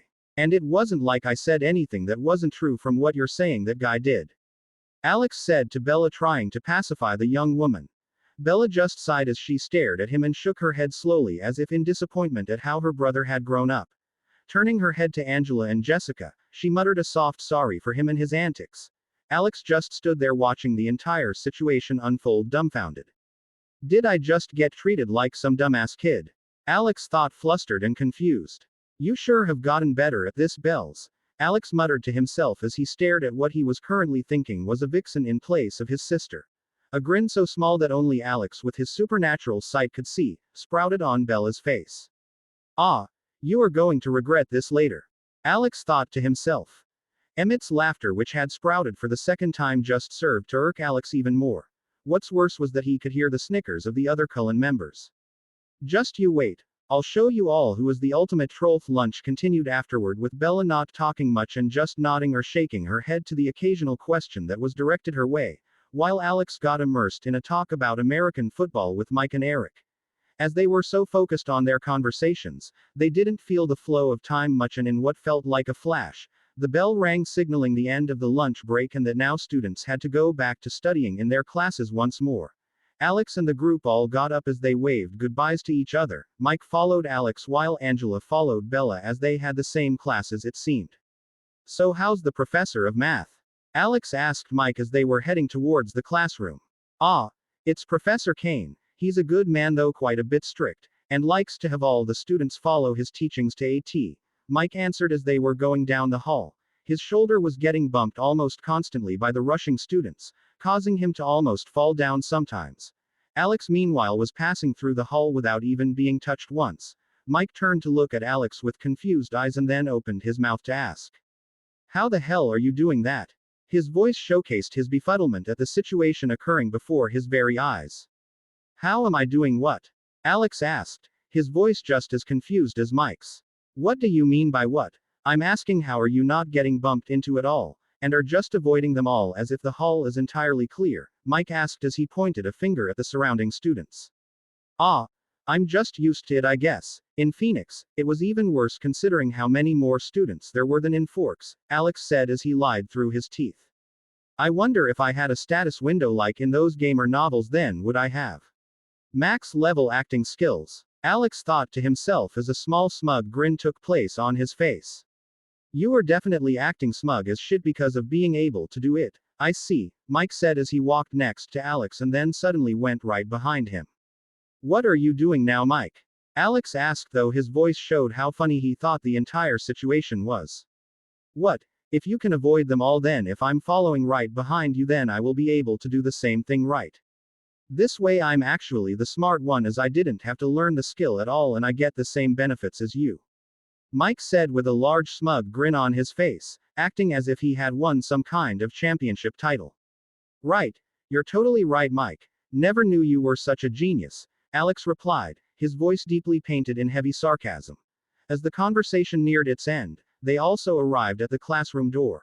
Heading inside, Alex saw that they were just on time and together with Mike took a seat at the far back of the class. Why are we going so far back, Alex?" Mike asked. "What do you mean, why, Mike? Don't tell me that you are a front row guy. There is no benefit in being in the front row. There are only negatives, man. Like you can't even say a thing without the professor noticing you talk," Alex replied, confused at what Mike had just said. Yeah, I guess," Mike said as he sat down next to Alex. Time continued to flow and the class started. Nothing seemed really interesting to Alex, so he tried to talk to Mike but found out that the guy was actually pretty serious about his studies, so he decided to not bother him and let him study. The hour of math felt like ages to Alex. Without a phone or anything else to keep his mind off the time, all he ended up doing was counting the seconds as he looked at the clock on the wall above the blackboard. Ring ring, finally, the bell rang. Information gathering with the ring of the bell, signaling the end of the math class. The students all got up, with some of them stretching their limbs just like Alex, while some others were holding their temples while looking at their notebooks in confusion. "Well, I'll get going now, Mike. I have chemistry and you said you have Spanish, right?" Alex said as he turned to look at Mike, who was also getting up on his feet, while slugging his backpack on his left shoulder. "Yeah, I've got Spanish class now. And from what we discussed, we don't have the same class for the final hour either, so I guess see you tomorrow, Alex," Mike said as he shook Alex's hand. "Yeah, see you, man. Had a great time with you today," Alex replied as he took off, heading for the exit of the classroom. "Yeah, me too, Alex," Alex heard Mike say from behind him. Getting outside the class, Alex got his white sheet of paper and followed the instructions on where his chem class was. He arrived there pretty quickly, as it seemed like the science classrooms were pretty close to each other. The following hour was more interesting than math, with them even having to do a small experiment, but it was also boring at the same time as Alex didn't really know anybody in the class. He tried to make friends with a girl who was next to him, though she just remained frozen and stared at him as if he was some kind of alien or something. Am I just too good looking? Alex wondered to himself, only to end up shaking his head a moment later. This really isn't the time nor place for me to end up becoming a narcissist. Alex thought to himself jokingly. The class continued forward, and it wasn't long before it was over and Alex was now in front of the door to the last class. Art class, huh? I used to love it back in high school. It was so free and you could just draw anything you wanted. Alex thought and opened the door, heading inside. There's a problem though. I don't have any drawing supplies with me. Maybe I should have gotten my bag ready this morning instead of watching TV. Alex thought as he looked around the class for a free spot. He saw no free spots besides one. It was at the end of the class on the right side by the windows. Cool. The best spot is free, Alex thought until he looked at who was seated there. Alice Cullen. Even cooler. I get to sit next to a hot vampire, Alex thought as his steps got even lighter. Arriving next to the chair, Alex stopped and asked. Hey, I'm Alex, is this spot free? Alice, who was looking outside the window, turned around to meet his eyes and then gave a smile as she nodded her head and replied. Yeah, it's free. Nice to meet you, Alex. I'm Alice, Alice said as she extended her hand towards Alex for a handshake. Taking her up on it, Alex shook her hand and almost couldn't hold back the wince in his expression. Her hand is so damned cold and hard, it's as if I'm shaking hands with an ice block. Alex thought as he stared at her hand for a split second and then reverted his eyes. He, however, didn't forget to ask. Are you all right? Your hands are very cold, you could be sick. Alex said to Alice as he sat down. Oh no, I just have naturally cold hands, might be anemia or something, but I have never really had any issues with my health, so it isn't really something I've had to worry about, Alice replied with that same enchanting smile on her face. It surely does feel like she is testing me right now, Alex thought to himself as he looked at her smiling face, and then a smile graced his face too. You think that you can find me out? Me, the most masterful liar that even the god Usopp couldn't compare to. Hey, Alex thought to himself as he snickered inwardly at his own jokes. At that moment, the art professor finally arrived and the class started. He asked the students to take out their drawing tools and start drawing a portrait. And thus, Alex arrived at his current dilemma. He could see that Alice had enough drawing tools to share, but he really didn't want to talk to her right now. That feeling of being constantly tried to be pried into and gotten information extracted out of is really strong right now, you know. Alex thought as he looked at Alice with the corner of his eye and then sighed as he decided to just not care about it. Doesn't matter what she tries, she can't really find out much, and with me being an entirely different race, then she can't even see my future, which is probably what set her off in this information gathering mission or whatever she is doing right now. Alex thought as he turned to face Alice. Hey, do you have any spare drawing tools? I forgot about them at home today, Alex asked as he made his face show an apologetic expression as he asked Alice for help. Alice turned to him and finally showed a different expression on her face than her always smiling one. This time it was a face of confusion. You forgot your drawing tools at home? Alice asked, confused about the situation. Alex just looked at her equally confused as he replied. Yeah, is that really so surprising? Am I not allowed to forget things? Alex asked as he stared at Alice's confused face, which quickly disappeared behind her smiling face once more. Yeah, I have enough for the both of us, it's no problem if you take some, Alice replied in what Alex could only call a super sweet tone. Damn that Jasper, one lucky bastard he is. Alex thought to himself. Jokers, thanks, Alex answered as he took a sheet of paper and a pencil, and then nodded towards Alice for helping him out and got started on his drawing. Alex was pretty good at drawing, or I guess in the past life he had been pretty good at drawing, but that also meant that the current him was good. He focused as he looked at one of the students in the class and started drawing them on the paper. It didn't take long before it all started to take shape and make sense. Wow, that's pretty good, Alice said as she looked at the drawing that Alex had started. It was indeed pretty good, and if you asked someone else then they would probably say it was amazing. Alex turned his head and nodded towards Alice as he muttered a small thanks and then looked at her drawing, only to find himself The drawing was of his portrait and was of extremely high quality, and it looked just like him if only it didn't have one small detail. Why the hell do I look like a zombie? Alex thought as his eyebrows twitched as he looked at the drawing. It looks great as a drawing, but I don't really think I look like a zombie, Alice, or do I? Alex asked her, and his tone showed a hint of annoyance, though it also showcased that he was merely joking about it. Alice's smile turned into a small grin as she answered him. What do you mean, Alex? I thought I drew you exactly as you were on the paper. Her voice had twisted and now carried a tone of innocence, though the underlying smugness and what could only be called a trolling voice could be clearly heard in Alex's ears. I see, so that's how you're playing this game, Alice. Well, I can also do just that.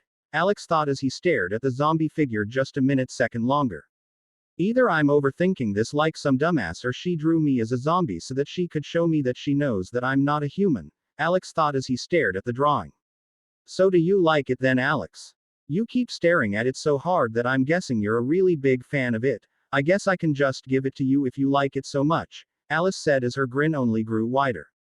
Oh, definitely. I truly think it's the greatest masterpiece on earth. I would be honored if someone such as yourself would gift this masterpiece of an artwork to someone as lowly as me, Alex said, his voice deeply laced with sarcasm. Alice straight up laughed loudly in Alex's face, causing the entire classroom to turn and look in their direction. She stopped a second later and muttered a small sorry to the entire class, who just turned back to their own work, not without some of them calling her a freak though. Alex's expression turned a bit sour at hearing those words, but he quickly hid it behind his smile. Those shitheads really are annoying, huh? Like damn, can you all just look at your own problems and not care about what others do so much? Alex thought as he imagined them calling him the same thing. No, if they knew what I really was, then that would be the least of what they would be calling me now. I guess I can hide all I want, but I will never truly be a human anymore. Not like I mind, but it sure is a thing to think about, Alex thought to himself. What's so funny, Your Highness? The greatest art creator of all time? Alex asked in a joking manner, once more trying to get rid of the sour mood that had enveloped the two of them for a few seconds. Alice just smiled as she replied. Nothing, Alex. You seem like a cool guy to hang around with. We could be great friends, you know. Alice said as she pushed the zombie drawing towards him. Alex, for his part, took the drawing in his hand and stared at it for a few more seconds and then turned to look at her and showed a large toothy smile as he nodded. Of course, Alice. You also seem just like the type who would be my best friend, you know. Alex replied to her question with both an answer as well as a question of his own. Yeah, let's be best of friends, though saying it like that does make it seem like some childish joke, Alice said as she took the pencil Alex returned to her. So is your drawing done then? Alice said as she got closer to look at his drawing paper. It looked just like it had before. Alex really had not concentrated on it much while they talked. Yeah, looks all right, and I kinda lost the inspiration in the middle of drawing it, but I've got an idea, Alex said as he pushed his own drawing paper towards her. What do you want me to have this, Alex? Are you kidding? At least I drew you, but I don't even know or talk to this guy. Why would I want it, Alex? Alice said as she stared at the drawing, which was now suddenly placed in her hands. Alex just laughed in response and said, so what? It's a gift from your new best friend, shouldn't you cherish it with your life or whatever best friends do in stories? Alex said, his voice laced with humor. Yeah, right, I should totally make a glass case for it and store it in a high security vault on some random island in the middle of the ocean, Alice said as she took the paper, folded it, and then proceeded to rip it right then and there. Oops, my hand slipped, Alice said as she placed her hand in front of her mouth, emulating a clearly fake shocked look on her face. Right, your hand slipped so much that you ripped the paper over and over, Alex thought, his face still showing a grin. That's totally something I would do to Bells, and I totally should in the near future, Alex thought as he imagined it and almost couldn't stop his shivers of excitement. Silver Volvo, so clumsy of you, Alice, Alex said with a grin on his face. Right, I was so surprised myself. Alice replied with the same grin on her own pale-colored, stone-hard face. At least that's what I think her face should feel like, Alex thought to himself. And they couldn't further continue their conversation as the bell decided to ring right at that moment. Ring ring, well, I guess we have to part ways for now, Alice, see you next time. Alex said as he grabbed his backpack. However, he wasn't able to move a step away when he felt someone holding his shoulder. Turning around, he found Alice, who had extended her phone towards him. It was one of those old flip phones, though for this day and age it was probably the newest technology on the market. Here, give me your number so we can text later, Alice said as she smiled at him. Alex nodded, grabbed the phone, and created a contact with his name and phone number. Giving the phone back, Alex said to Alice as he pushed his backpack a little with his shoulder. I put my number in. Text me whenever, Alex said as gave her phone back and turned around to head towards the exit of the classroom.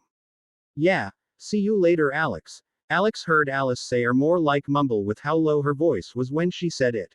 Getting outside, Alex headed towards the bathroom first so he could clean his fingers, which had been covered in graphite, and then headed towards the parking lot.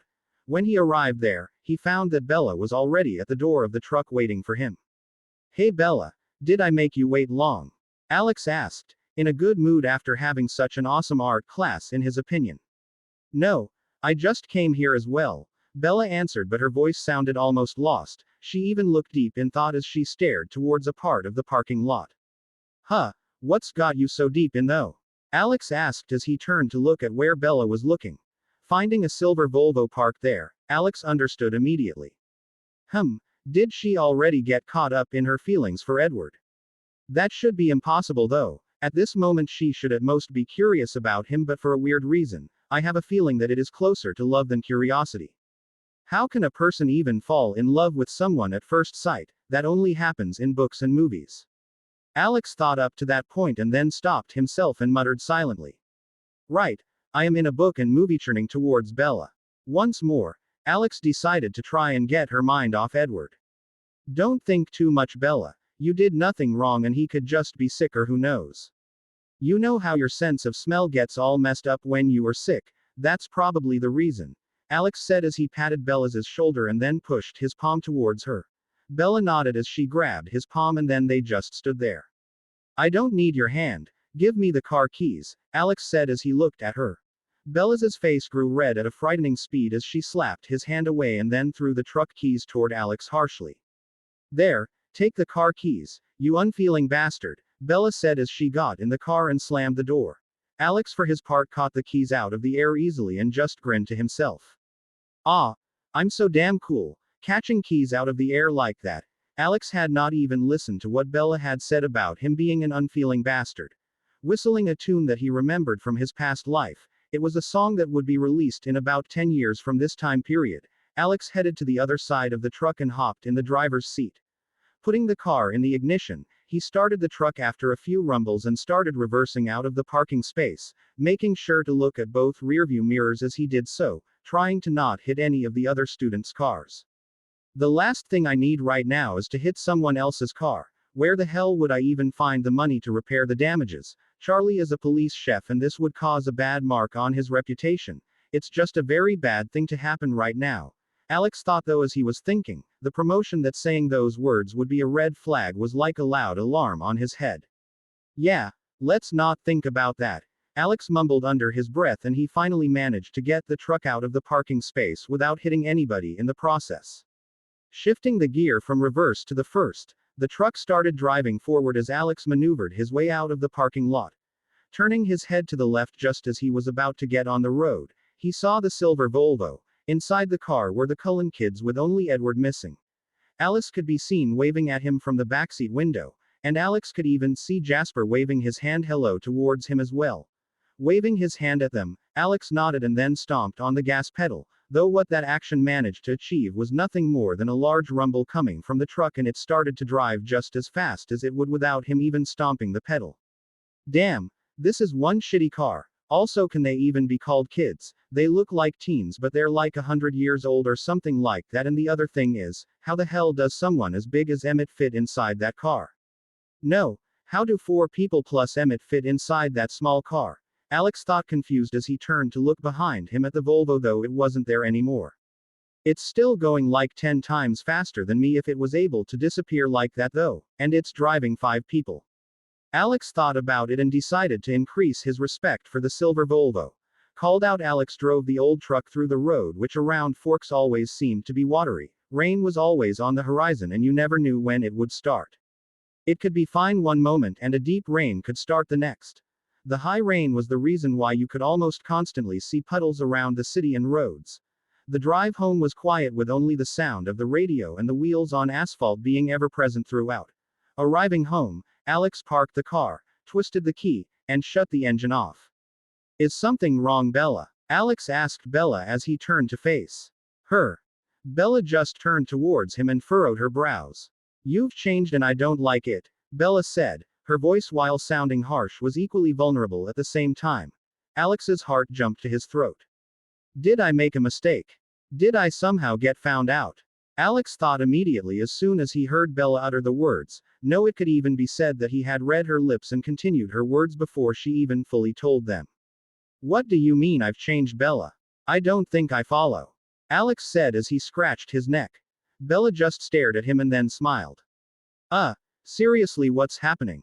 Alex thought as he got confused by the rapid change of expressions. You know, Alex, while you might have changed, you also haven't, and one thing that seems to remain a constant is your tic, Bella said, her face showing the same smile as before, though she was smiling, it wasn't reaching her eyes. My tic. Alex thought, confused, and then asked Bella to clarify what she meant. What do you mean, Bella? Tic. I don't think I've ever had one of those. Alex said. I think you are just in a bad mood and we should go get a pizza or something, Bella. You are acting strange and are confused.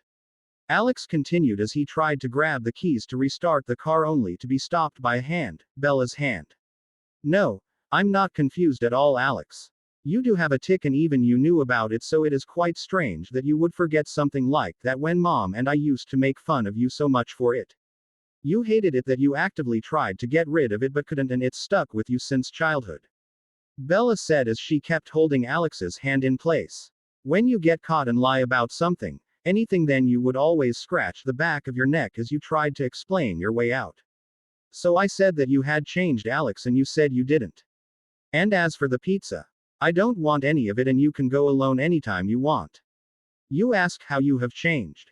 You are much more rude, a lot more brutish than before, and it almost feels like the only thing you care about is yourself. Have a nice time at the pizza place, Bella said as she took her hand away, grabbed her backpack, opened the car door, and then slammed it in what Alex felt was his face.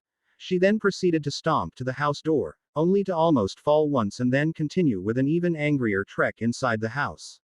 Well, fuck, Alex thought as he slammed his head onto the car's steering wheel, causing the car's horn to let out a small beep. I thought I was acting perfectly. No, moreover, it doesn't make sense for me to forget something like a tic if I have both of my life memories. Alex thought to himself as he tried to come up with any answers but couldn't come up with any. He could only think of one more question, however. Have my memories been tampered with? Alex thought, shivers running down his spine at the chilling thought.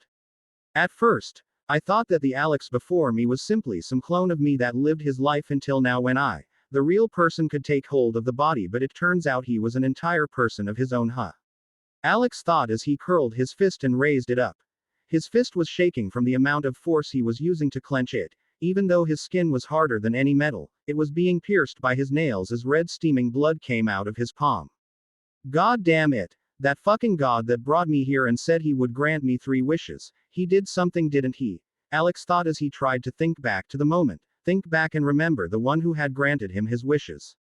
I can't remember a thing about him. Not his face, not his voice, nothing besides knowing that he existed and brought me here with 3 wishes to choose. Alex thought as he got up from the car seat and went outside, closing the door of the truck. He locked it and started walking alongside the road, heading towards the outskirts.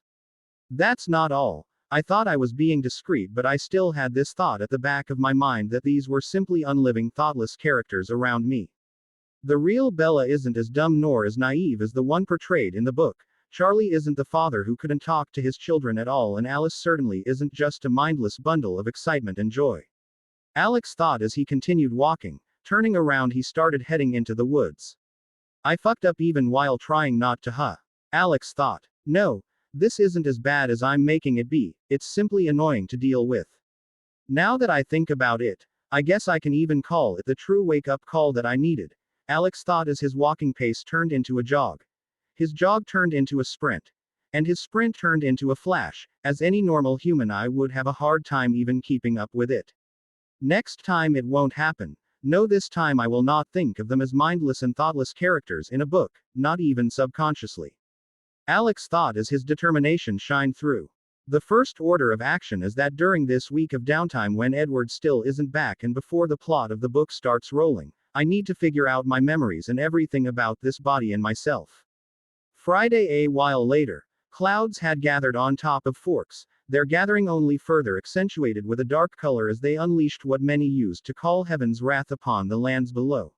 The rain fell down rapidly as the water covered every open surface under the thundering clouds.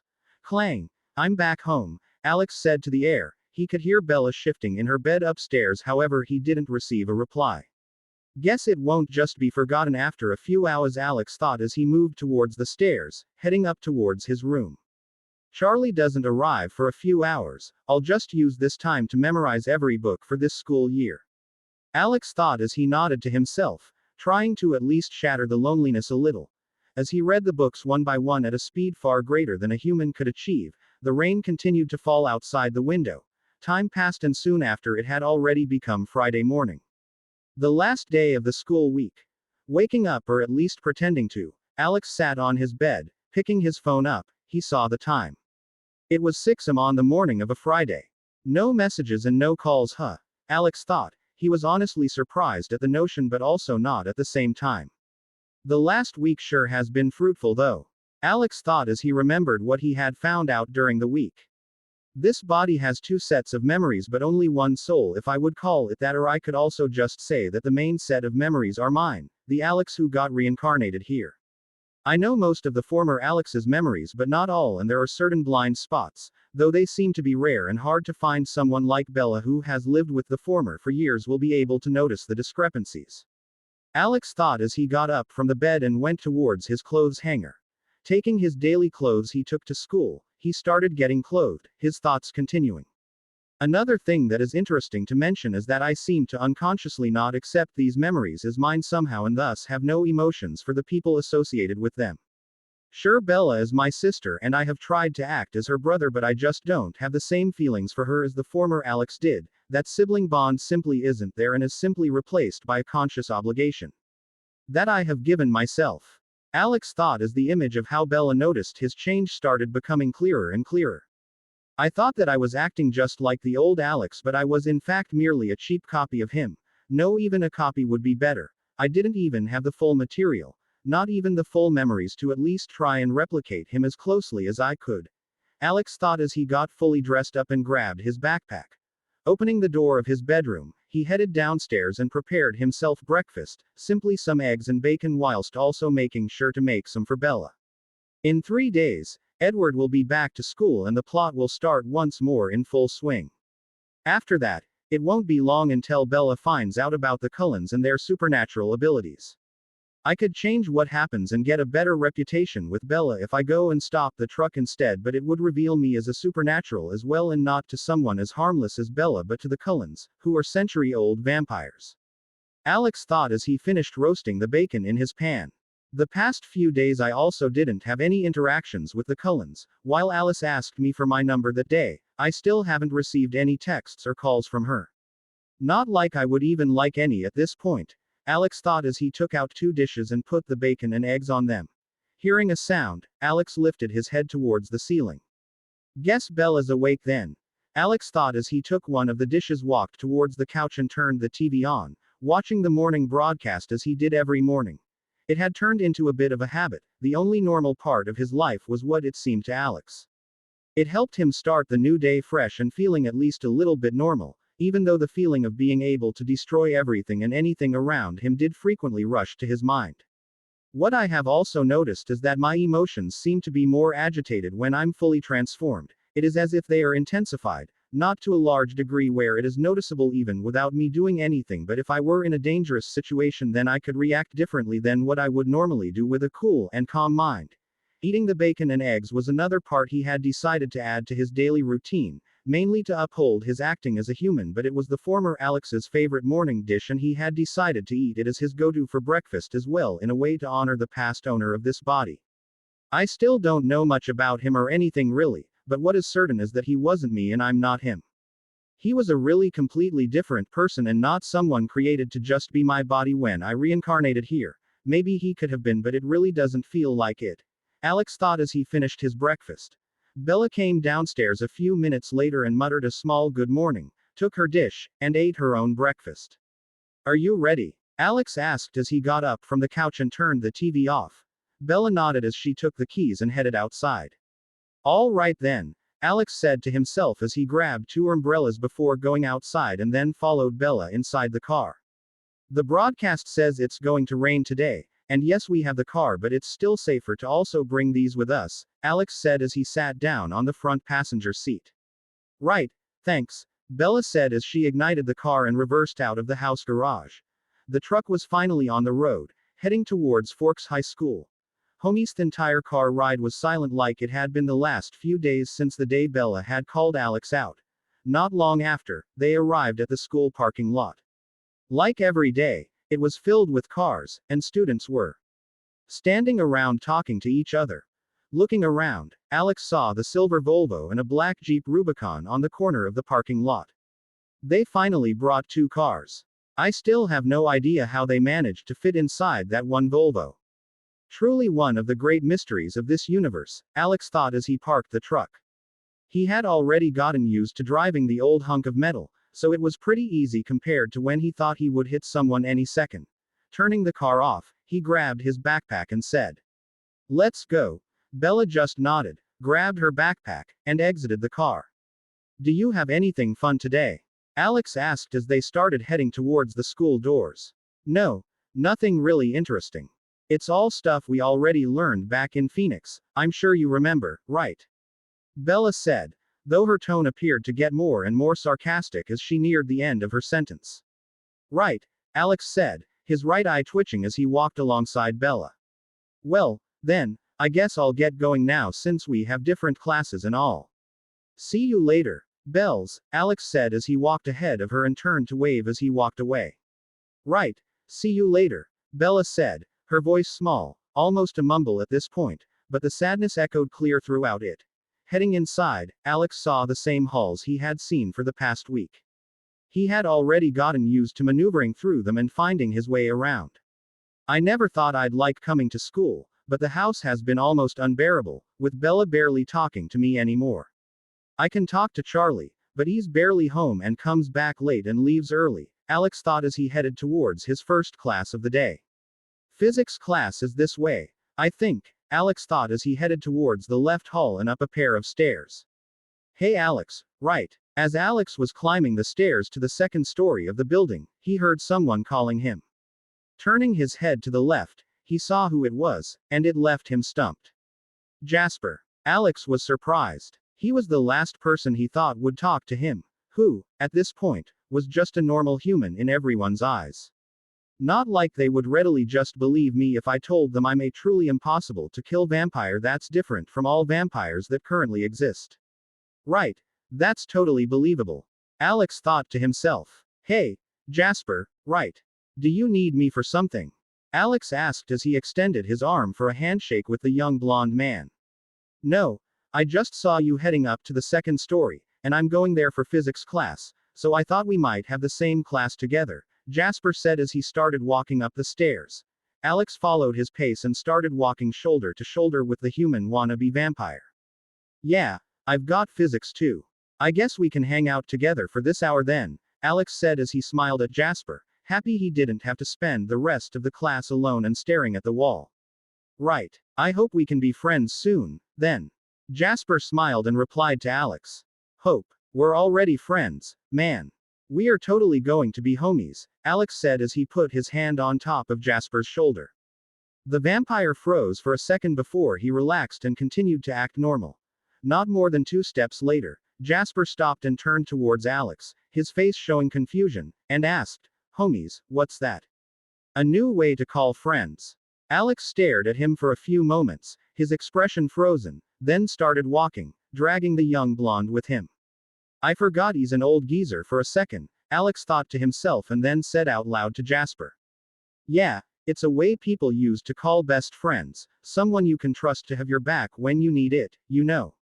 Kind of like comrades in military terms," Alex said as he explained to the century-old coffin what a homie was.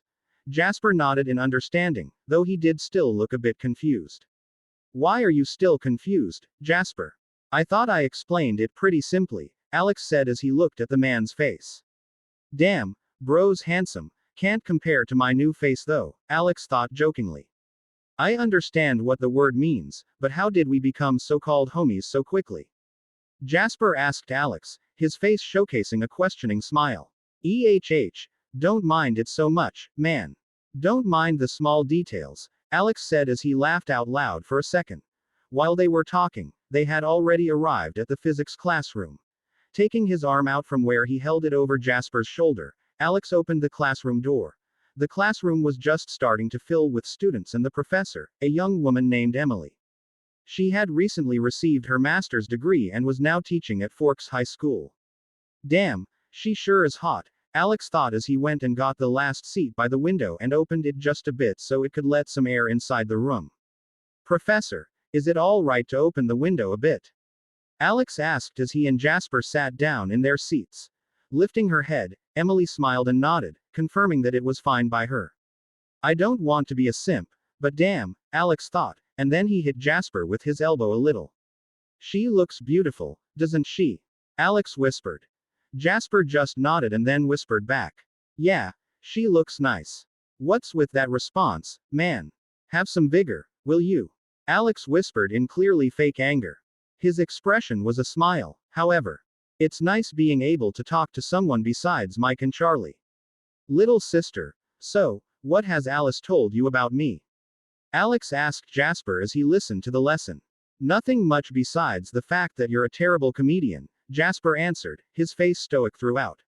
How can you say that with a straight face? Alex thought. What do you mean? Jasper asked Alex as he turned to face him. This time, his expression showed a small smile, just barely noticeable.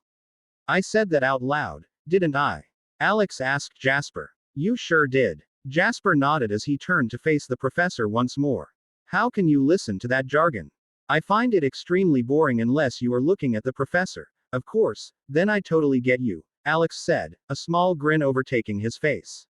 I'll have to leave the professor to you, Alex. I'm already in a relationship, Jasper said, right? You're together with Alice, right? Alex asked as he closed his eyes, his head resting on the desk. Ah, it sure is annoying that I'm not sleepy as a vampire. Alice, no, I'm not together with her. Where did you even hear that? She's like a little sister to me, Jasper said, his voice clearly showing his confusion. Alex's eyes opened wide as he sat up straight and turned towards Jasper just as quickly. You aren't together with Alice. Then who are you with? Alex asked, his voice showing how flabbergasted he was at the information. What do you mean that you consider Alice your little sister? What do you mean that she isn't your girlfriend? Why is this world's plot already collapsing on its feet? Alex thought as he imagined himself with bitter tears falling down his cheeks. Ah, this is so fucked. Why do I have to deal with all these changes when all those fanfiction main characters had it so easy? Alex's thoughts continued to run a mile a second as he waited for Jasper's answer. Well, I didn't know you would be so interested in my love life, Alex.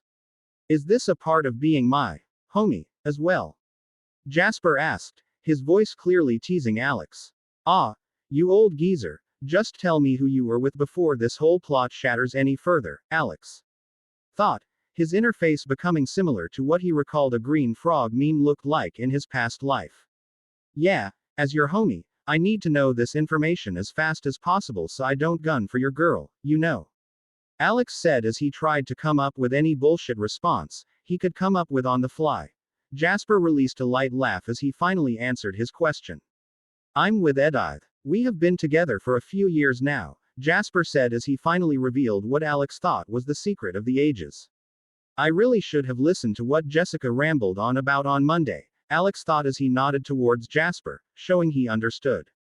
Cool, well then, I wish you both the best of luck in your loving endeavors, Alex said, continuing to nod while closing his eyes. Why do you sound like those fake love gurus on TV? Jasper asked almost immediately.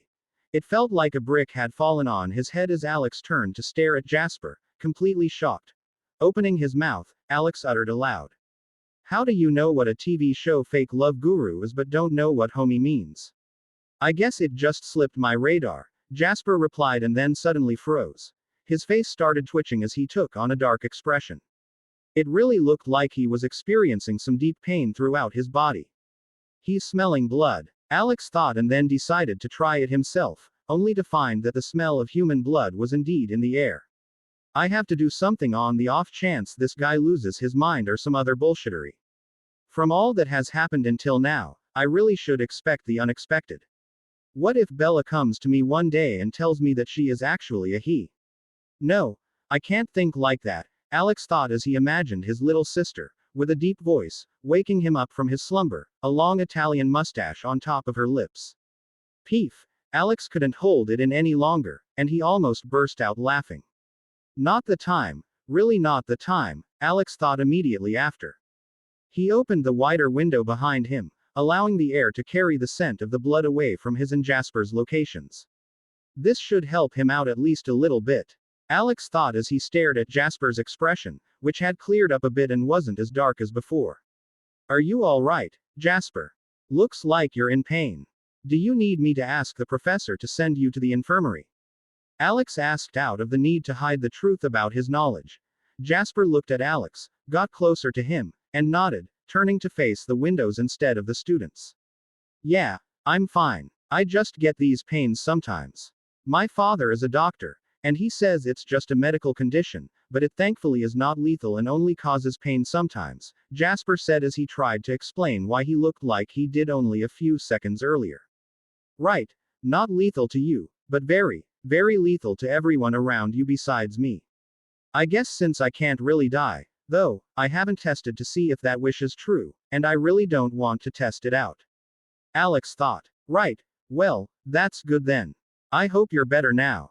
Do you want to change seats with me and be closer to the window so you can get more air? Alex asked Jasper as he motioned towards the window with his index finger. Jasper nodded and mumbled a small thank you as they switched seats. His expression visibly calmed down after. Clearly, he was in less pain from trying to control his urge to rip everyone in the room to bits. Good. Crisis avoided, Alex thought. Blood. Alex continued talking with Jasper throughout the class, trying to somehow help the guy distract himself from the delicious blood bags in the room. I mean, to a vampire, they are essentially blood bags, kind of like cows and sheep are to us humans. Though it does certainly feel awkward to call them that when they have actual intelligence and have a will of their own. No, it's more like they are capable of conscious thought while livestock isn't. Ah, this is getting a bit too weird to think about, Alex thought as he stopped his intrusive thoughts and turned to look away from the neck of a girl across the room. I wonder how it tastes, though. They say that blood is like a heavenly meal to vampires. But what if I get addicted to it? And I really have no need to drink it, but it could also give me a boost to my power, maybe. No, that's not how I made the wish, but there's always a chance. Alex continued to think as he made idle chat with Jasper. His curiosity clashed with his morals as he thought of trying human blood. The hour passed as the bell rang, signaling the end of the first class of the day. Getting up from his seat, Alex turned to Jasper and asked. So what do you have next? Alex asked as he tried to stall for a bit so that the others would leave ahead of him and Jasper. This way, it'll be safer, though this could be entirely unnecessary if he's already back fully in control, Alex thought. I have Spanish next. What about you, Alex? Jasper asked as he took his school supplies from the table and put them into his backpack once more. Alex was still checking the room when he noticed they were finally alone, so he also started packing his stuff. Ah, I have physical ed, Alex answered as he finally got his books inside his backpack and proceeded to sling the backpack over his shoulder. Ah, you take part in those. I'm not much of a fan myself, Jasper answered, likewise putting his backpack over one shoulder. Honestly, I think I've lost quite the interest in them these few weeks. They just don't seem as fun anymore, Alex answered absent-mindedly. He and Jasper started walking towards the door. They sure do rush out of the classroom as soon as the class ends, as if it's on fire. Though I'm really not one to talk, as I do it quite often as well, Alex said as they arrived at the door. Jasper just released a small, quiet laugh and smiled as he turned to Alex. It was nice meeting you, Alex. I hope we get along in the future as well. I think we are going to see each other much more often, Jasper said. Hell yeah, we can totally be best friends, man. See you soon as well.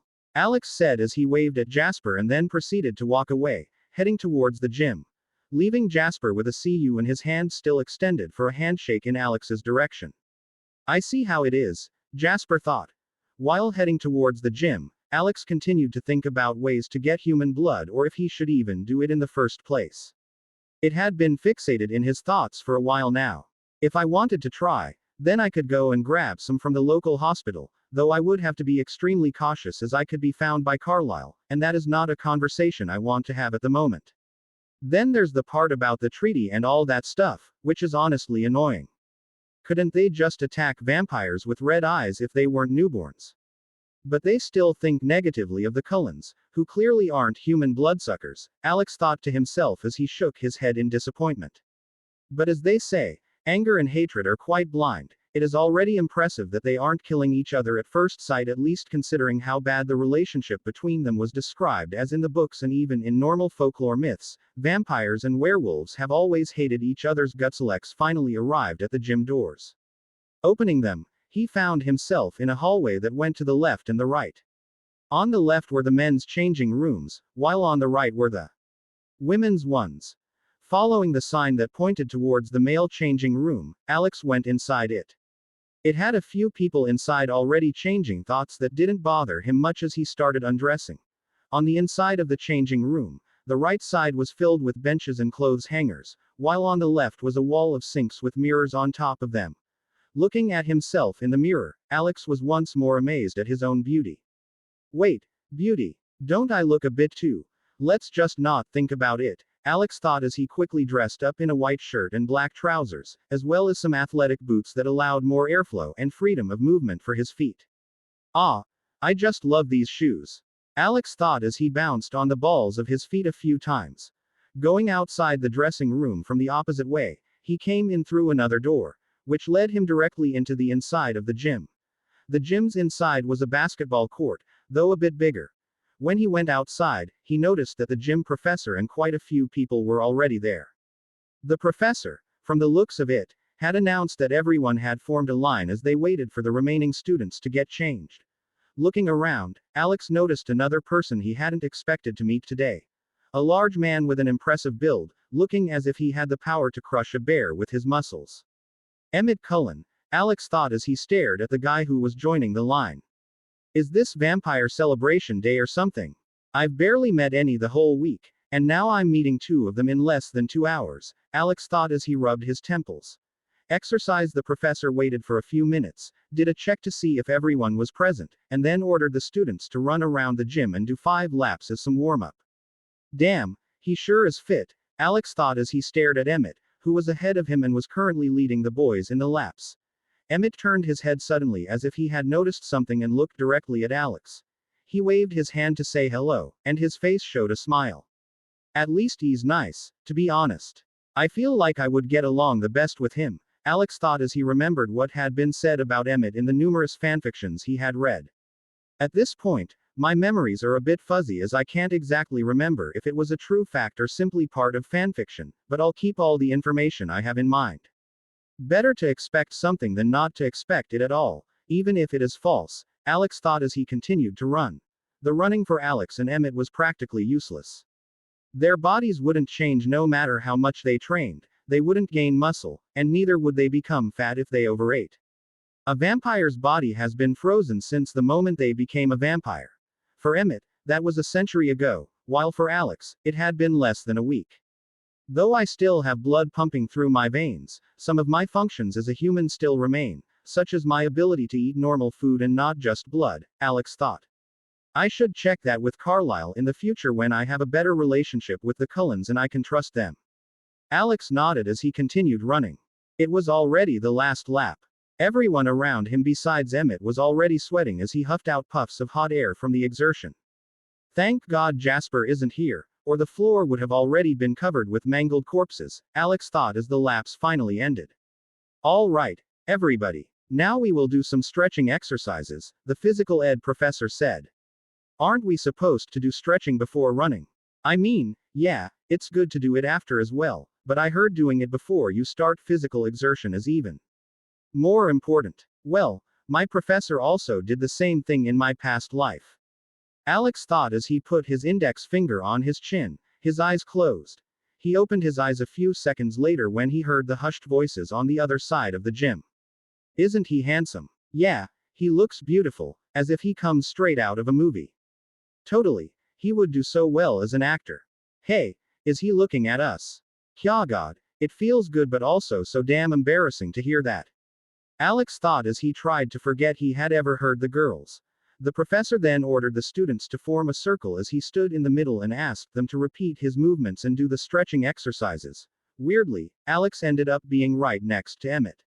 This is really starting to seem like less of a coincidence, Alex thought as he stared at the bear-like man doing the stretching exercises. Deciding that he wouldn't be the one to start the conversation, Alex copied the gym teacher as he copied his stretching poses.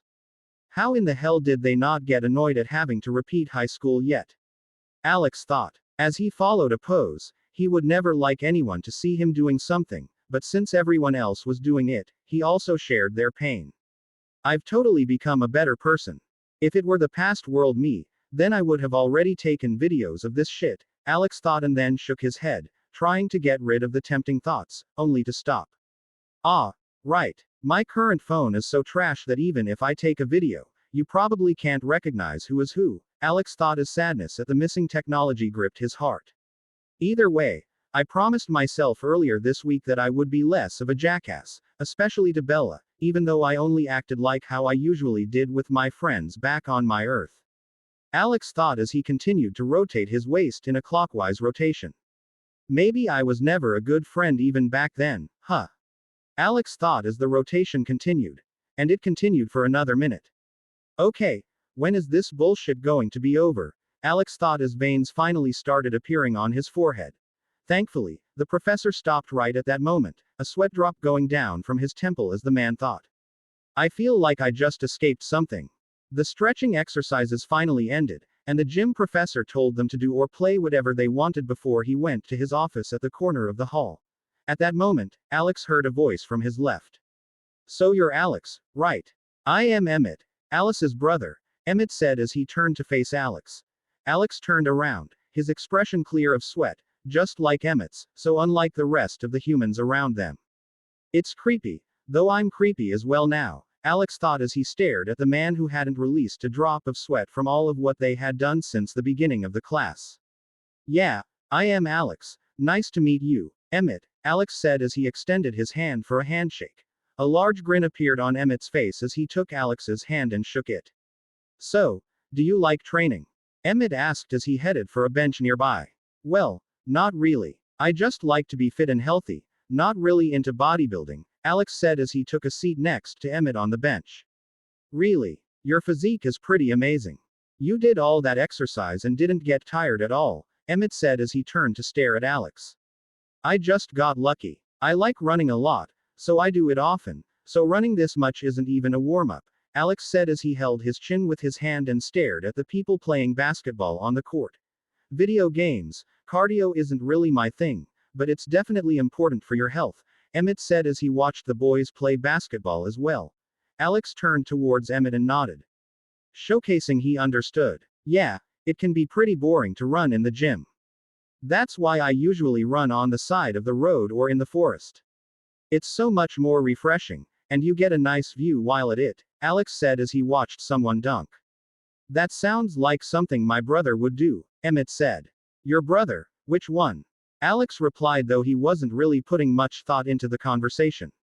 Edward, heard you don't like him much, Emmett said as turned to face Alex. Alex turned around to face Emmett as well, a small grin on his face as he answered. Well, the guy didn't really that good of an impression on my sister, Bella. And you know, I don't really like it when people think my sister smells so vile that it's a pain to even sit with her for an hour during class, Alex said. Emmett released a short laugh and then replied as he put a hand over Alex's shoulders. Ah, he had a stomachache that day, it wasn't Bella's fault at all, you can tell her that, Emmett said as he tried to explain how Edward didn't mean it. Right.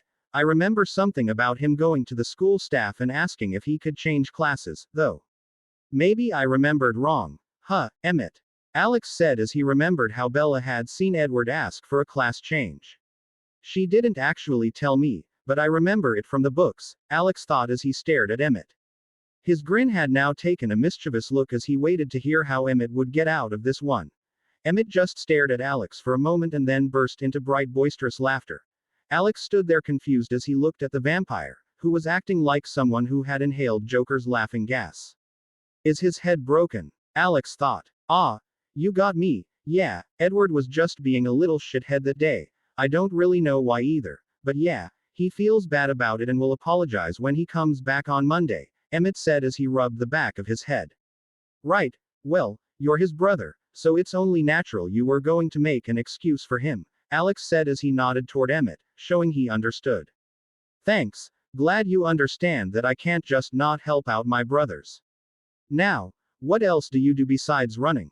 Do you have any other hobbies? Emmett asked as he continued the conversation.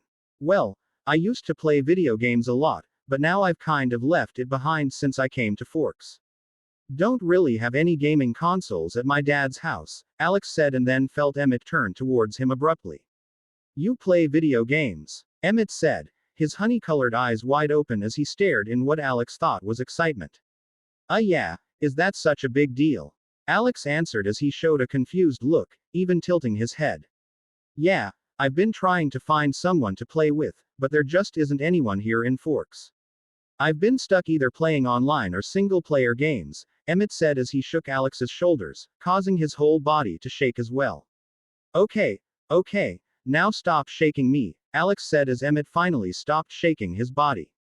Why didn't you just play with your siblings if you wanted to play with someone? Alex asked Emmett, confused. Emmett just looked at him for a second and then sighed in what appeared to be sadness. They're trash, the lot of them.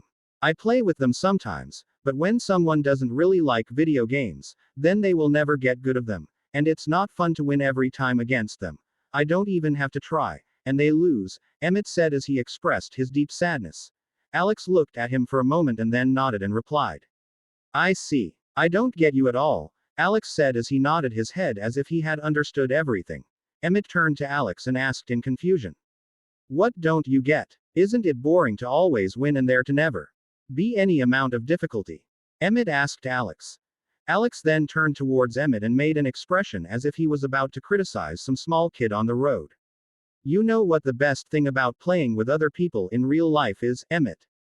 Beating them so badly that you can hold it over their head for months until they burst out in frustration and anger, Alex said as he remembered his past life, how he used to play games against his friends, and all the gloating they would do to each other when they lost. I'll forever remember those days as the peak gaming form in my life, Alex thought as he remembered his 13-day win streak against his friends. They almost decided to beat me up by the 13th day. Good times, Alex thought as a grin took hold of his face. Emmett just stood there as he watched Alex for a few moments. Right, I guess you don't understand me after all, Emmett said as he nodded his head awkwardly. Don't worry, Emmett, it'll make you understand when I gloat to your face for weeks on end when we play together, Alex said as he nodded as if he had imparted some divine knowledge on how to achieve nirvana. Right, Emmett nodded as his brow twitched. Ring ring, the bell signaling the end of the class rang as the students started heading towards the changing rooms. Well, it seems like that's the end of class. I'm going to go change up and head towards my next class so I can choose a good spot, Alex said to Emmett as he slapped his back and waved toward him. All right, see you around, Alex, Emmett said as he waved back. See ya, Alex replied as he disappeared into the changing room. Cullen's table. The next class on Alex's schedule was English. When he arrived at the class, he found that there were no vampires around and could finally release a sigh of relief. They sure are fun to be around. After all, they are literally vampires who wouldn't want super powerful friends who could break trees with a punch.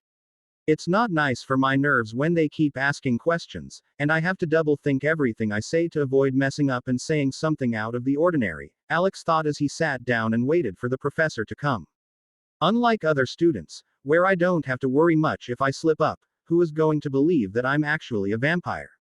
They would rather think I was insane or even they themselves were insane before believing that I was a vampire, Alex thought as he stared out of the window.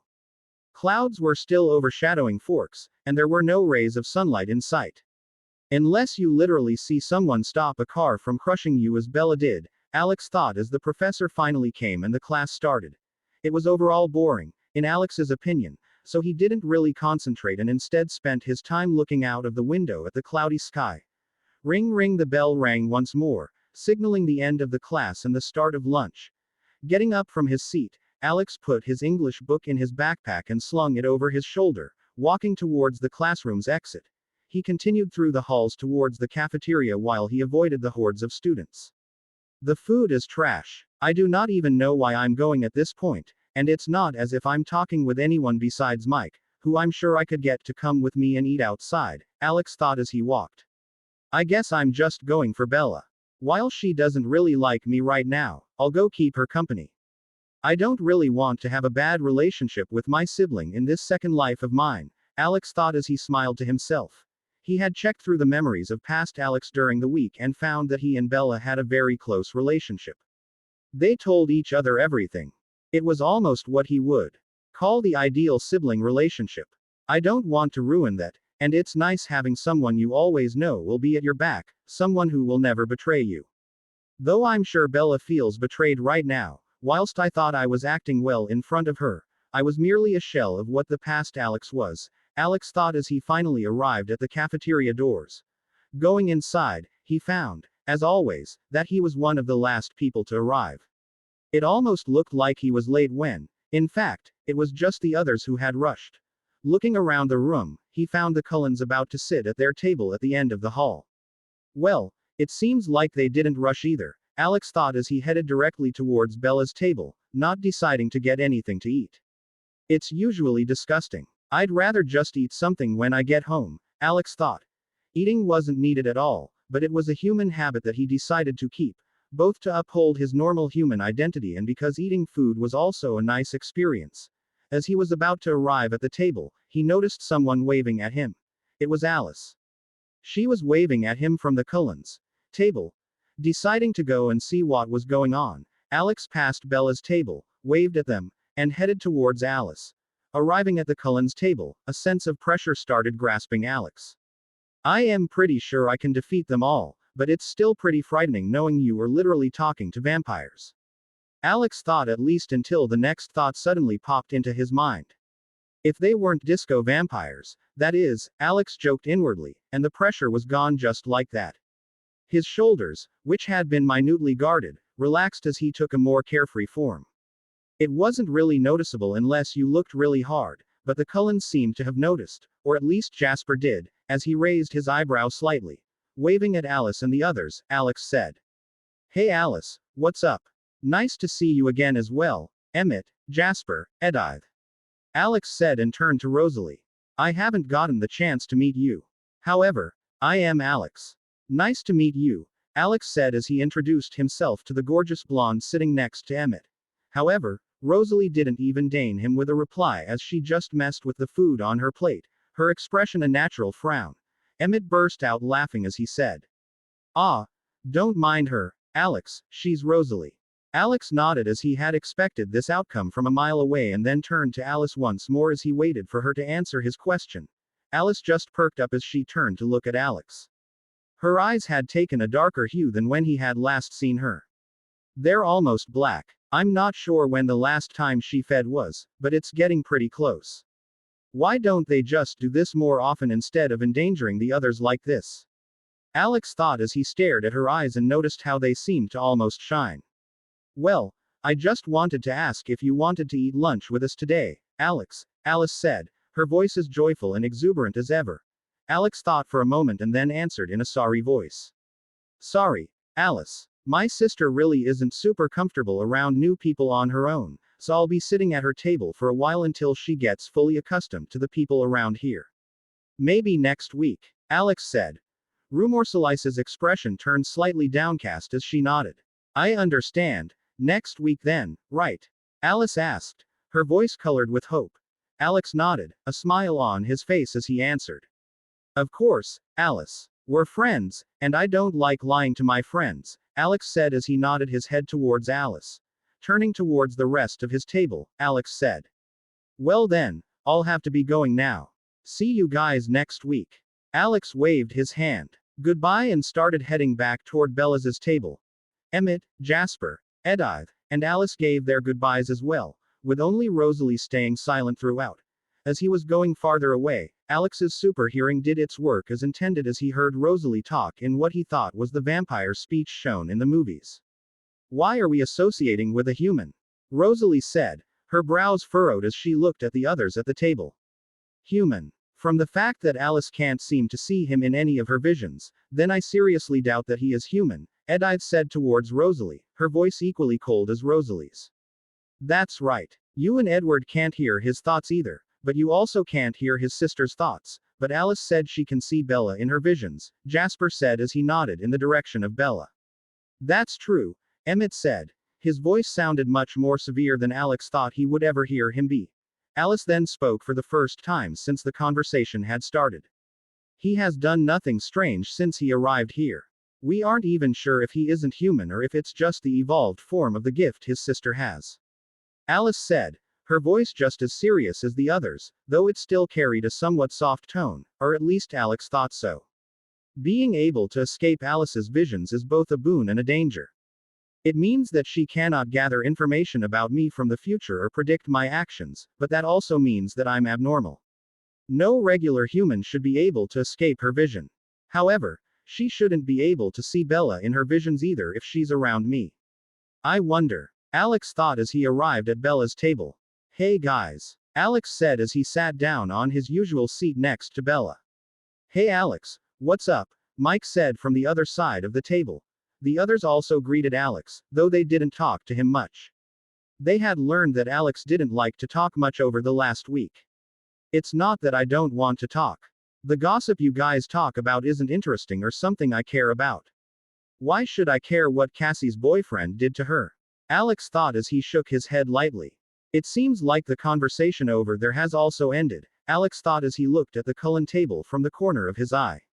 Either way, it's going to come out into the open sooner or later. I just need to build a better relationship with them so that nothing out of the ordinary, like me getting exposed to the Volturi, happens, even if the chances are so low. I don't want to take any risks, Alex thought. So what did Alice talk to you about, Alex? Jessica, the greatest gossiper of humankind, asked Alex.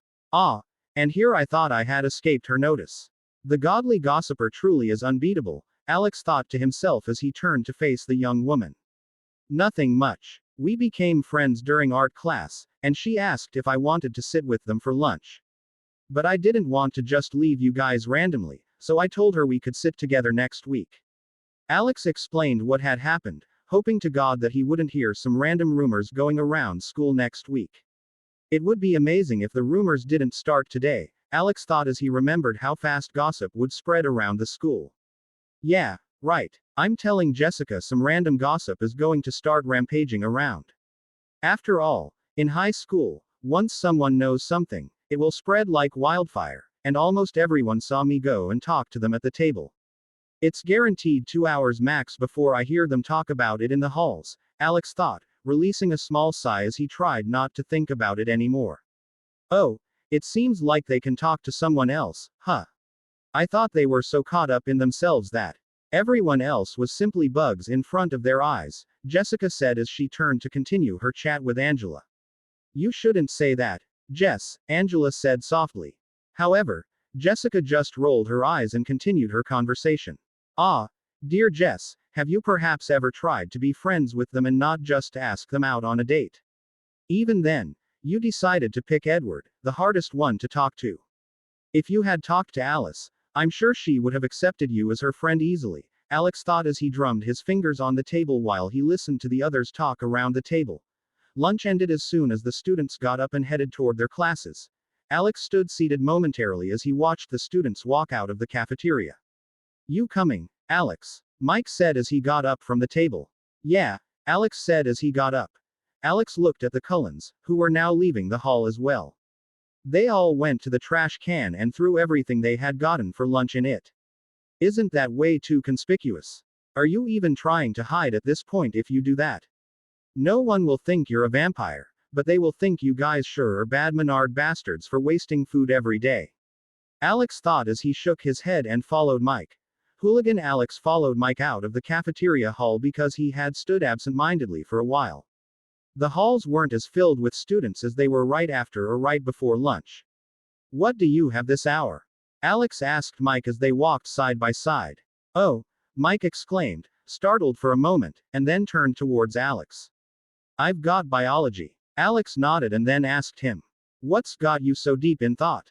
Mike's eyes opened wider as he turned to face Alex again and asked in a bewildered tone.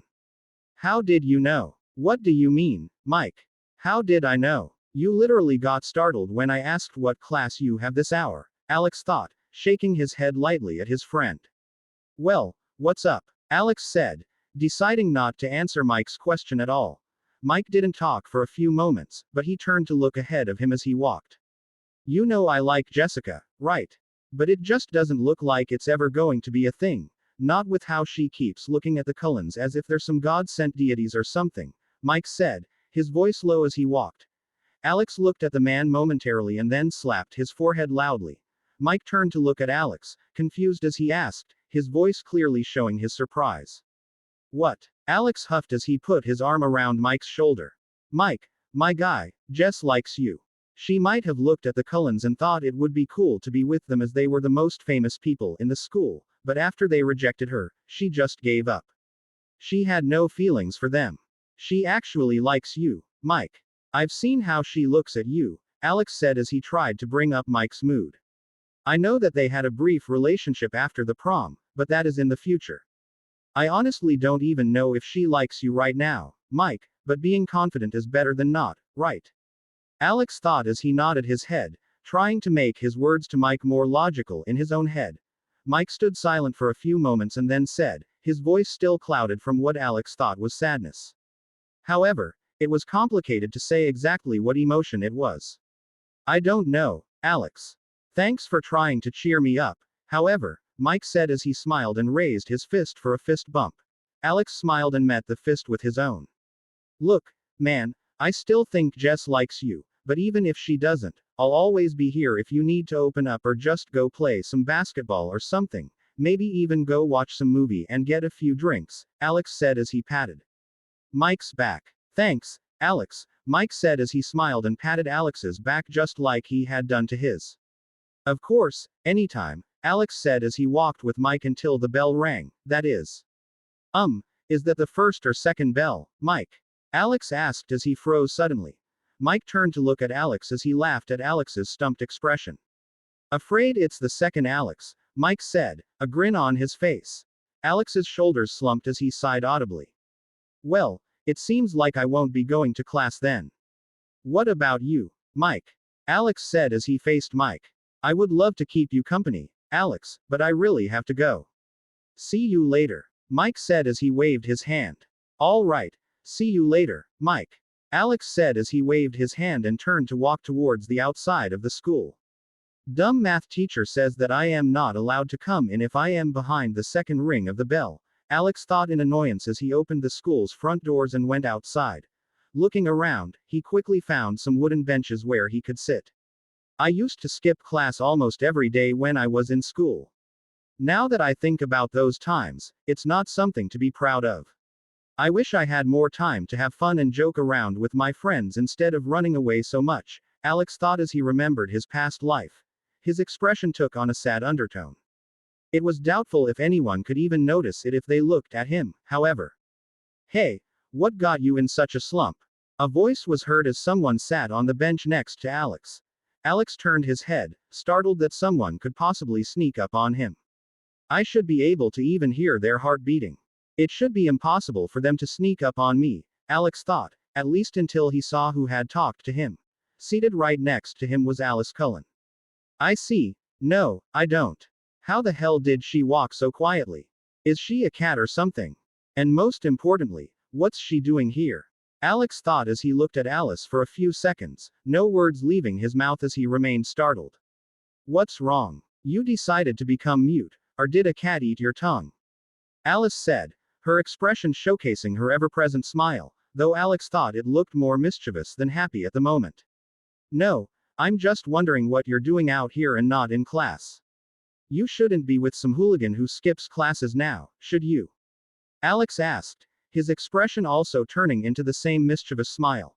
Alice looked at Alex for a moment, made a thinking pose, put her index finger on her chin, and then acted as if she suddenly had found the answer.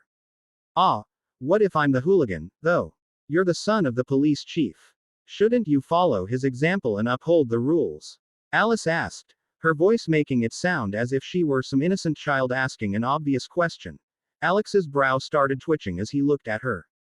Life is unfair. How can you make an expression like that when you're hundreds of years old? Emotions. Life is unfair. How can you make an expression like that when you're hundreds of years old? Alex thought as he looked at Alice. You a hooligan? Oh no, I am scared. I need to tell my dad and send you to jail, Alex said as he faked a scared voice.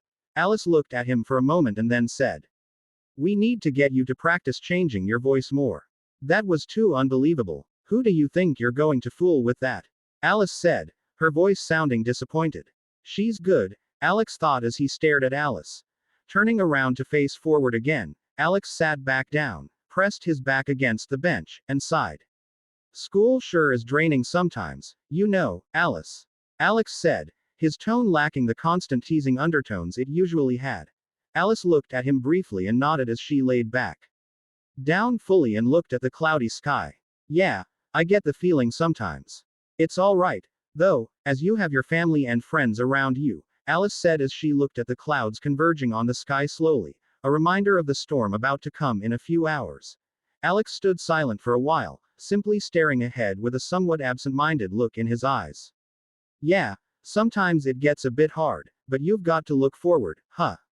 Time doesn't wait for anybody after all, does it? Alex said, his voice carrying a barely noticeable tone of sadness. Alice didn't reply immediately. It took so long that Alex thought she wouldn't reply at all.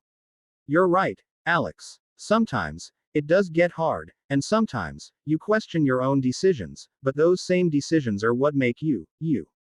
Sure, we could sit and think about what if I had done something different, but time isn't going to rewind itself.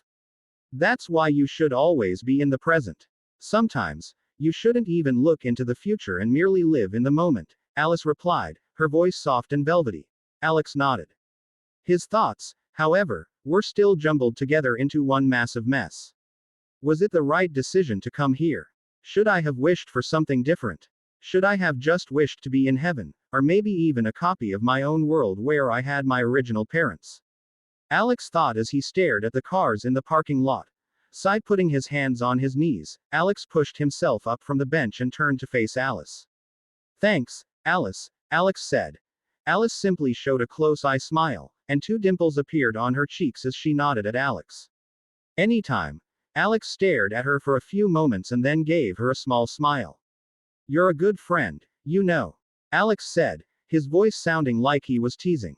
However, he wasn't. Sometimes, it was hard to say something like that without trying to fake it, to make it seem like a joke.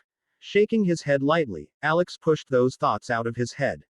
While I can sit here and mope around all day, it won't do me any favors. If I can't push forward, how can I believe my parents back in my old world could? I need to move on, not forget them, but accept the situation. Alex thought as he turned to look at the sky. It sure does look beautiful, doesn't it? Alex said to Alice as he nodded toward the sky. Yeah, sometimes, when I look at the clouds in the sky, I remember how little we are in this world. How our problems, which seem to be overwhelming, are just a small grain of sand in this world, Alice said as she got up from the bench and went towards Alex. Alex turned to face her. I'll have to go now as I have to finish some work at home. Until next time, Alex. Alice said as she waved at Alex, her joyful expression back in its usual place. Alex smiled as he nodded. Yeah, see you later, Alice, Alex said as he waved back and stared at Al. Ice seemed to almost have a skip in her steps as she walked towards the silver Volvo in the parking lot. The smile didn't leave his face until she disappeared from view behind rows of cars. His heart had unknowingly started beating faster, though he didn't notice it. All right, let's get back inside and wait for classes to start once more, Alex thought as he turned to walk inside the school. His heart slowly calmed down as he got further away from the bench. until it regained its average pace, a slow, steady rhythm as it pumped out his blood. Opening the school doors, Alex went in and headed towards a small area in the central hall. Putting his head back against the wall, he waited for the bell's ring. Looking at the clock on the wall opposite him, Alex saw that it was still half an hour before the next class. I really should graduate early this time. I thought that it would be nice to go through it once again, but I guess I was wrong, Alex thought. He then looked around to see if there was anyone skipping class like him or even someone who had been kicked out of the class for causing a disturbance. Quickly, he noticed another boy heading towards the exit of the school. Alex started following him and headed outside. Hey, Alex called out to the boy, who turned around and looked at him confused. Hey, the boy said, confused as he looked at Alex, who got closer. Arriving next to the boy, Alex asked him. Hey, do you have a cigarette? Alex's eyes glowed an eerie red as he asked the question. Yeah, the boy answered. He looked dazed, his eyes having lost their luster. Give me one, Alex said as he extended his palm. The boy took one out of the pack in his pocket and put it on Alex's palm. Alex asked the boy for a lighter as well. He burned the cigarette's tip as he took a long drag, releasing a puff of smoke. Turning to face the boy once more, Alex told him. Forget this ever happened, Alex said as he put the lighter in the boy's pocket and turned around, heading for a more secluded spot on the side of the school. Wisps of smoke flowed into the air as he walked. Rumored Romeo. A while later, the bell rang, and Alex went inside the school once more and headed towards his next class. He remained silent as the hours passed. It seemed like he didn't have a class with any of his friends for the rest of the day. The final ring of the bell for the week sounded as the students grabbed their backpacks and headed outside, happy for the weekend. Walking outside the classroom, Alex headed towards the school's main hall to wait for Bella. It didn't take long for him to see her coming with Jessica and Angela by her side. Hey, girls, Alex said as he waved at them. Jessica turned to face Alex as she tried to make herself look as cute as she could and waved hello. Just stop, please, Alex thought as he barely held back the look of disgust on his face. Hey Alex, Angela said, and she waved at him, a shy smile on her face. Truly fitting of her name. She is an angel from heaven when compared to her best friend, Alex thought as he nodded and then waited as Bella said her goodbyes. Finally, after what looked like a lot of unnecessary hugging to Alex, Bella came next to him, and they walked out of the school toward their old truck. Anything fun happened? Alex asked Bella as he threw her the keys to the truck. Bella tried to catch them only to fail as they ended up on a puddle on the ground. Alex and Bella stood frozen for a second, and then Alex crouched down, took the keys wordlessly, and cleaned them up with the underside of his shirt, and offered them to Bella to grab this time instead of throwing them away. Thanks, Bella said as she entered the truck and sat in the driver's seat. Alex nodded as he did the same and sat on the front passenger seat. Turning towards Bella once more, Alex asked. So, anything happened? Bella nodded as she turned to him, her face showing a smile, though Alex didn't like it one bit. That smile is bad news for sure, Alex thought to himself. So there's this rumor going around, Bella said as she made her voice sickeningly sweet. Alex froze and then mechanically turned to face the front. I don't wanna hear it, Alex said, his voice just as robotic as his movement. Oh, you do not want to hear it. I guess Charlie can listen to me since you do not want to, Bella said as she hummed under her breath. Alex turned to face Bella immediately. He nodded his neck quickly as if he were a pigeon taking crumbs off the ground. Of course I want to hear you, Bella. Tell me, Alex said as he almost jumbled his words. Bella nodded her expression, the same mischievous one that Alex had held so often. Alex stared at her for a moment and grinned. Slightly. I guess she is my sister, huh? So there's this rumor going around about you and this Alice girl, you know. Bella said as she reversed the truck out of the parking lot. Alice. That's just a friend of mine. We're not like what those people think we are, Alex said as he tried to explain himself, his hands waving around in nonsensical movements as if that would help him. Right, but they say that this Alex girl called you when we were in lunch, and I can confirm after you told us, but they say you two were even standing so close to each other as you looked into each other's eyes, Bella said. As each word was spoken, the harder it looked like she was trying to hold back her laughter. Alex momentarily looked like he had given up on life as he released an exaggerated sigh. We got found out so quickly. It's true, Bells. She and I have been together for years, but Charlie and her parents have never allowed us to be together. We actually have this family feud between us, but me and Charlie never told you, Alex said as he infused his voice with as much sadness as he could, closing his eyes and swiping his finger under his eyes as if he were clearing his tears away. PFF'd Bella couldn't hold it in anymore as he burst out laughing. Stop. Please stop. I can't anymore, Bella said as she barely managed to utter the words amid the guffaws of laughter. Turning the steering wheel, Bella finally took the truck onto the road, and they started driving home. But Bells, it's crucial that you know. What if they do something to you because they can't stand seeing me and Alice? Now both families know that we are together, Alex said as he turned to look at Bella, his expression concerned. Ah, stop. I'll stay away from them, Romeo. Don't worry about me, and just have fun with your Juliet, Bella said as she finally got her bursts of laughter under control. Sigh, thank God. I at least know that you can avoid them and keep yourself as safe as possible now, Alex said as he looked out the window. Bella sighed and pushed the pedal to make the truck go faster. However, all it did was make a louder rumble as its body shook more. You overused the joke. It was funny, though, Bella said as she turned around a corner. Damn, I still have room for improvement, Alex said as he nodded, and silence took over in the car once more. Unlike the past week, however, the silence was pleasant. The only sounds were the slow rumble of the old truck and the sound of wheels on soaked asphalt. The ride didn't take long, and they arrived at their house quickly. It was just on the periphery of Forks. It's a nice house, Alex said, more to himself than to Bella. Yeah, it's nice that Charlie saved our rooms as they were, too, Bella replied. Yeah. Baseball rules. After parking the truck in front of the garage, Bella turned it off, grabbed her backpack, and exited the car.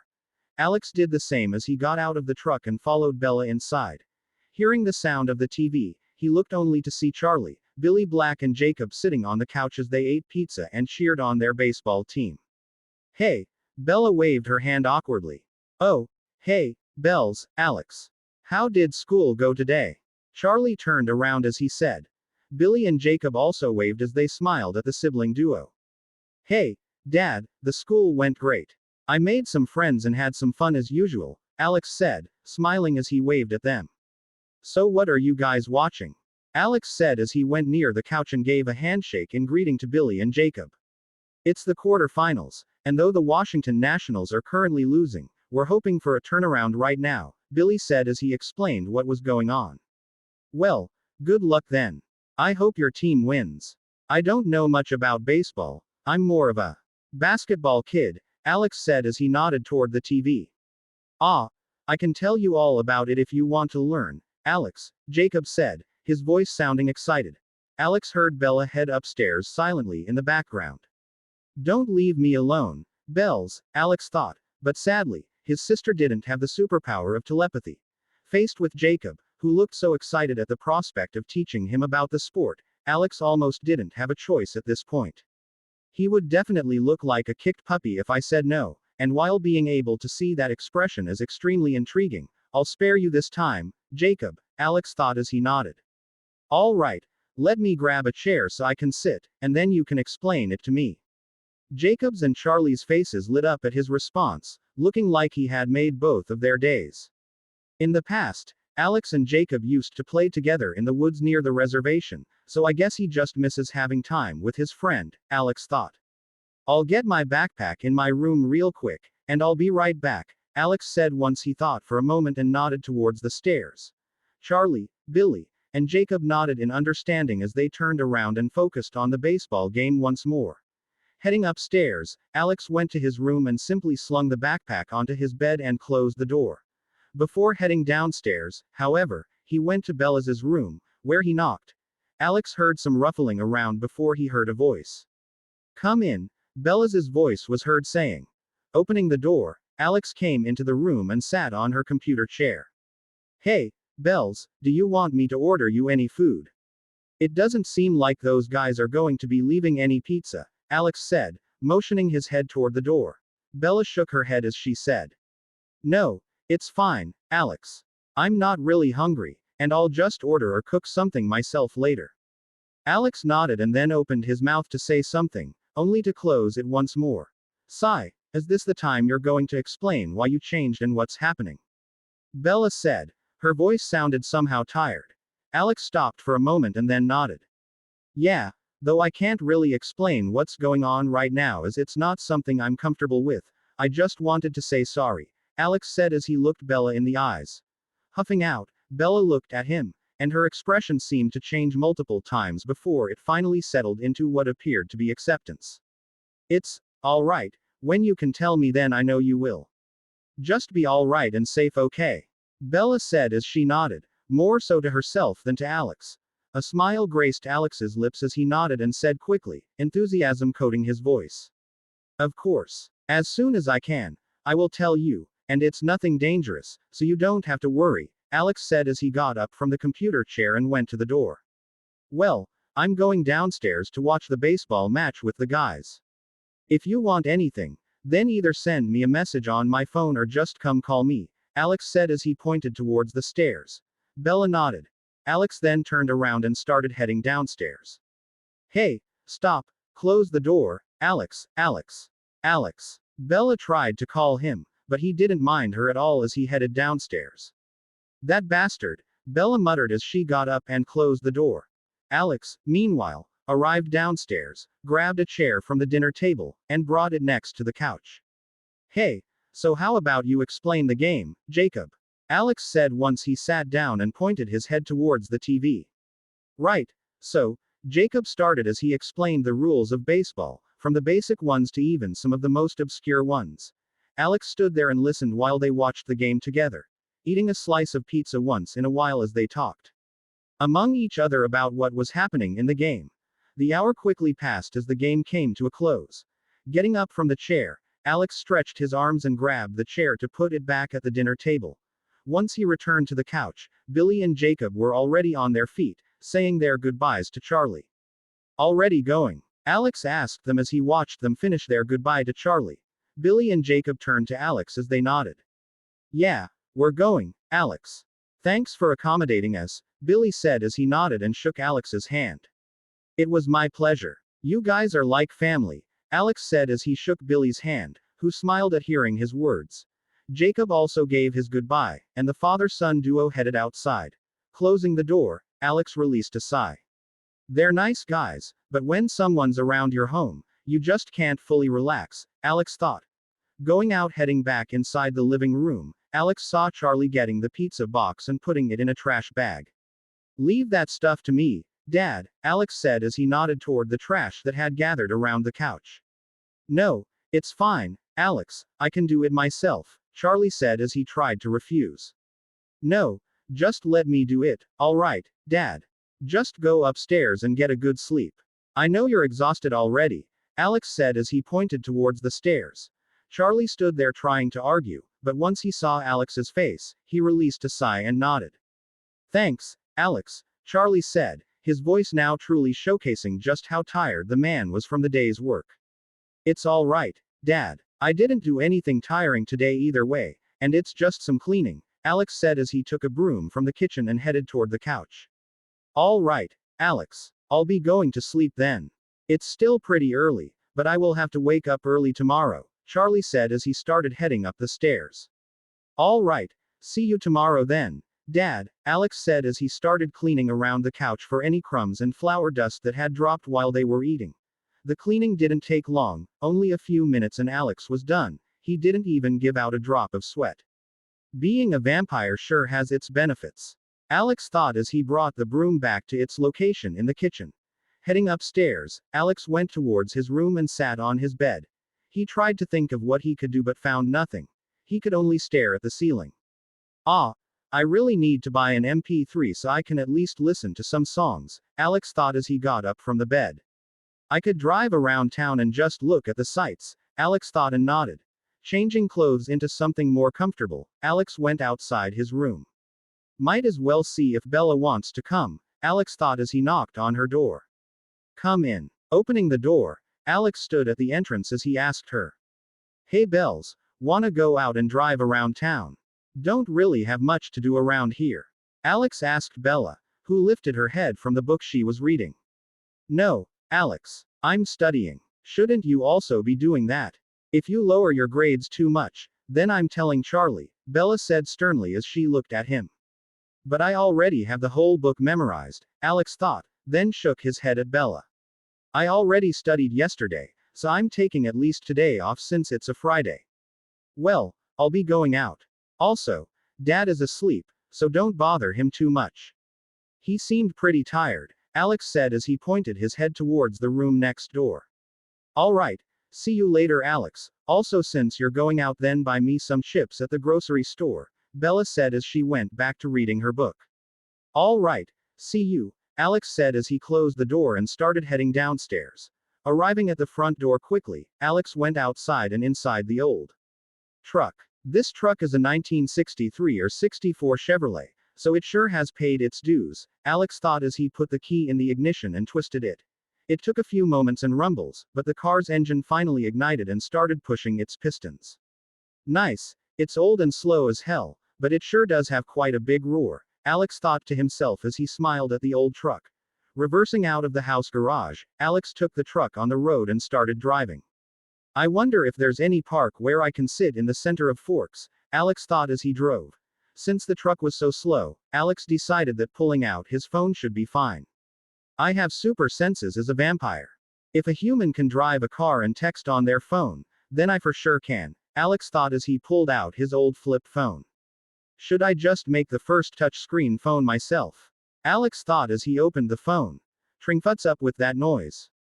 Alex thought as he stared dumbfounded at the phone's noise when he opened it. Looking through the applications, he found that it only had a camera application, a messenger, and a call function. Where are the other applications? Alex thought as despair took over his life. Going into the messenger app, Alex saw his contacts. They were filled with lots of people he didn't know. So many contacts but no messages. Do you even have any friends? Alex wondered about his past self as he stared at all the contacts. There isn't even any past messaging history, either, Alex thought as he tried to check if he had at least sent messages to people, but he found that there was none. Well, whatever, let's just text Mike and Eric and see if they want to hang out, Alex thought as he messaged the boys. However, he received no response even minutes later. Damn, Alex thought to himself. Finally, after a while, he arrived at the center of Forks. There was a grocery store on the side and what seemed like a small park with some wooden benches in the center. There were other shops around, but Alex didn't give them any mind. Driving around, Alex quickly found a parking lot, parked the old truck, and went outside after locking the doors. This thing is so old that a normal human could probably break the doors off their hinges if they tried enough. Alex thought. All right, I'll go grab a drink and some chips for Bella, and then I can sit down on those benches, Alex said to himself as he decided on his afternoon plans.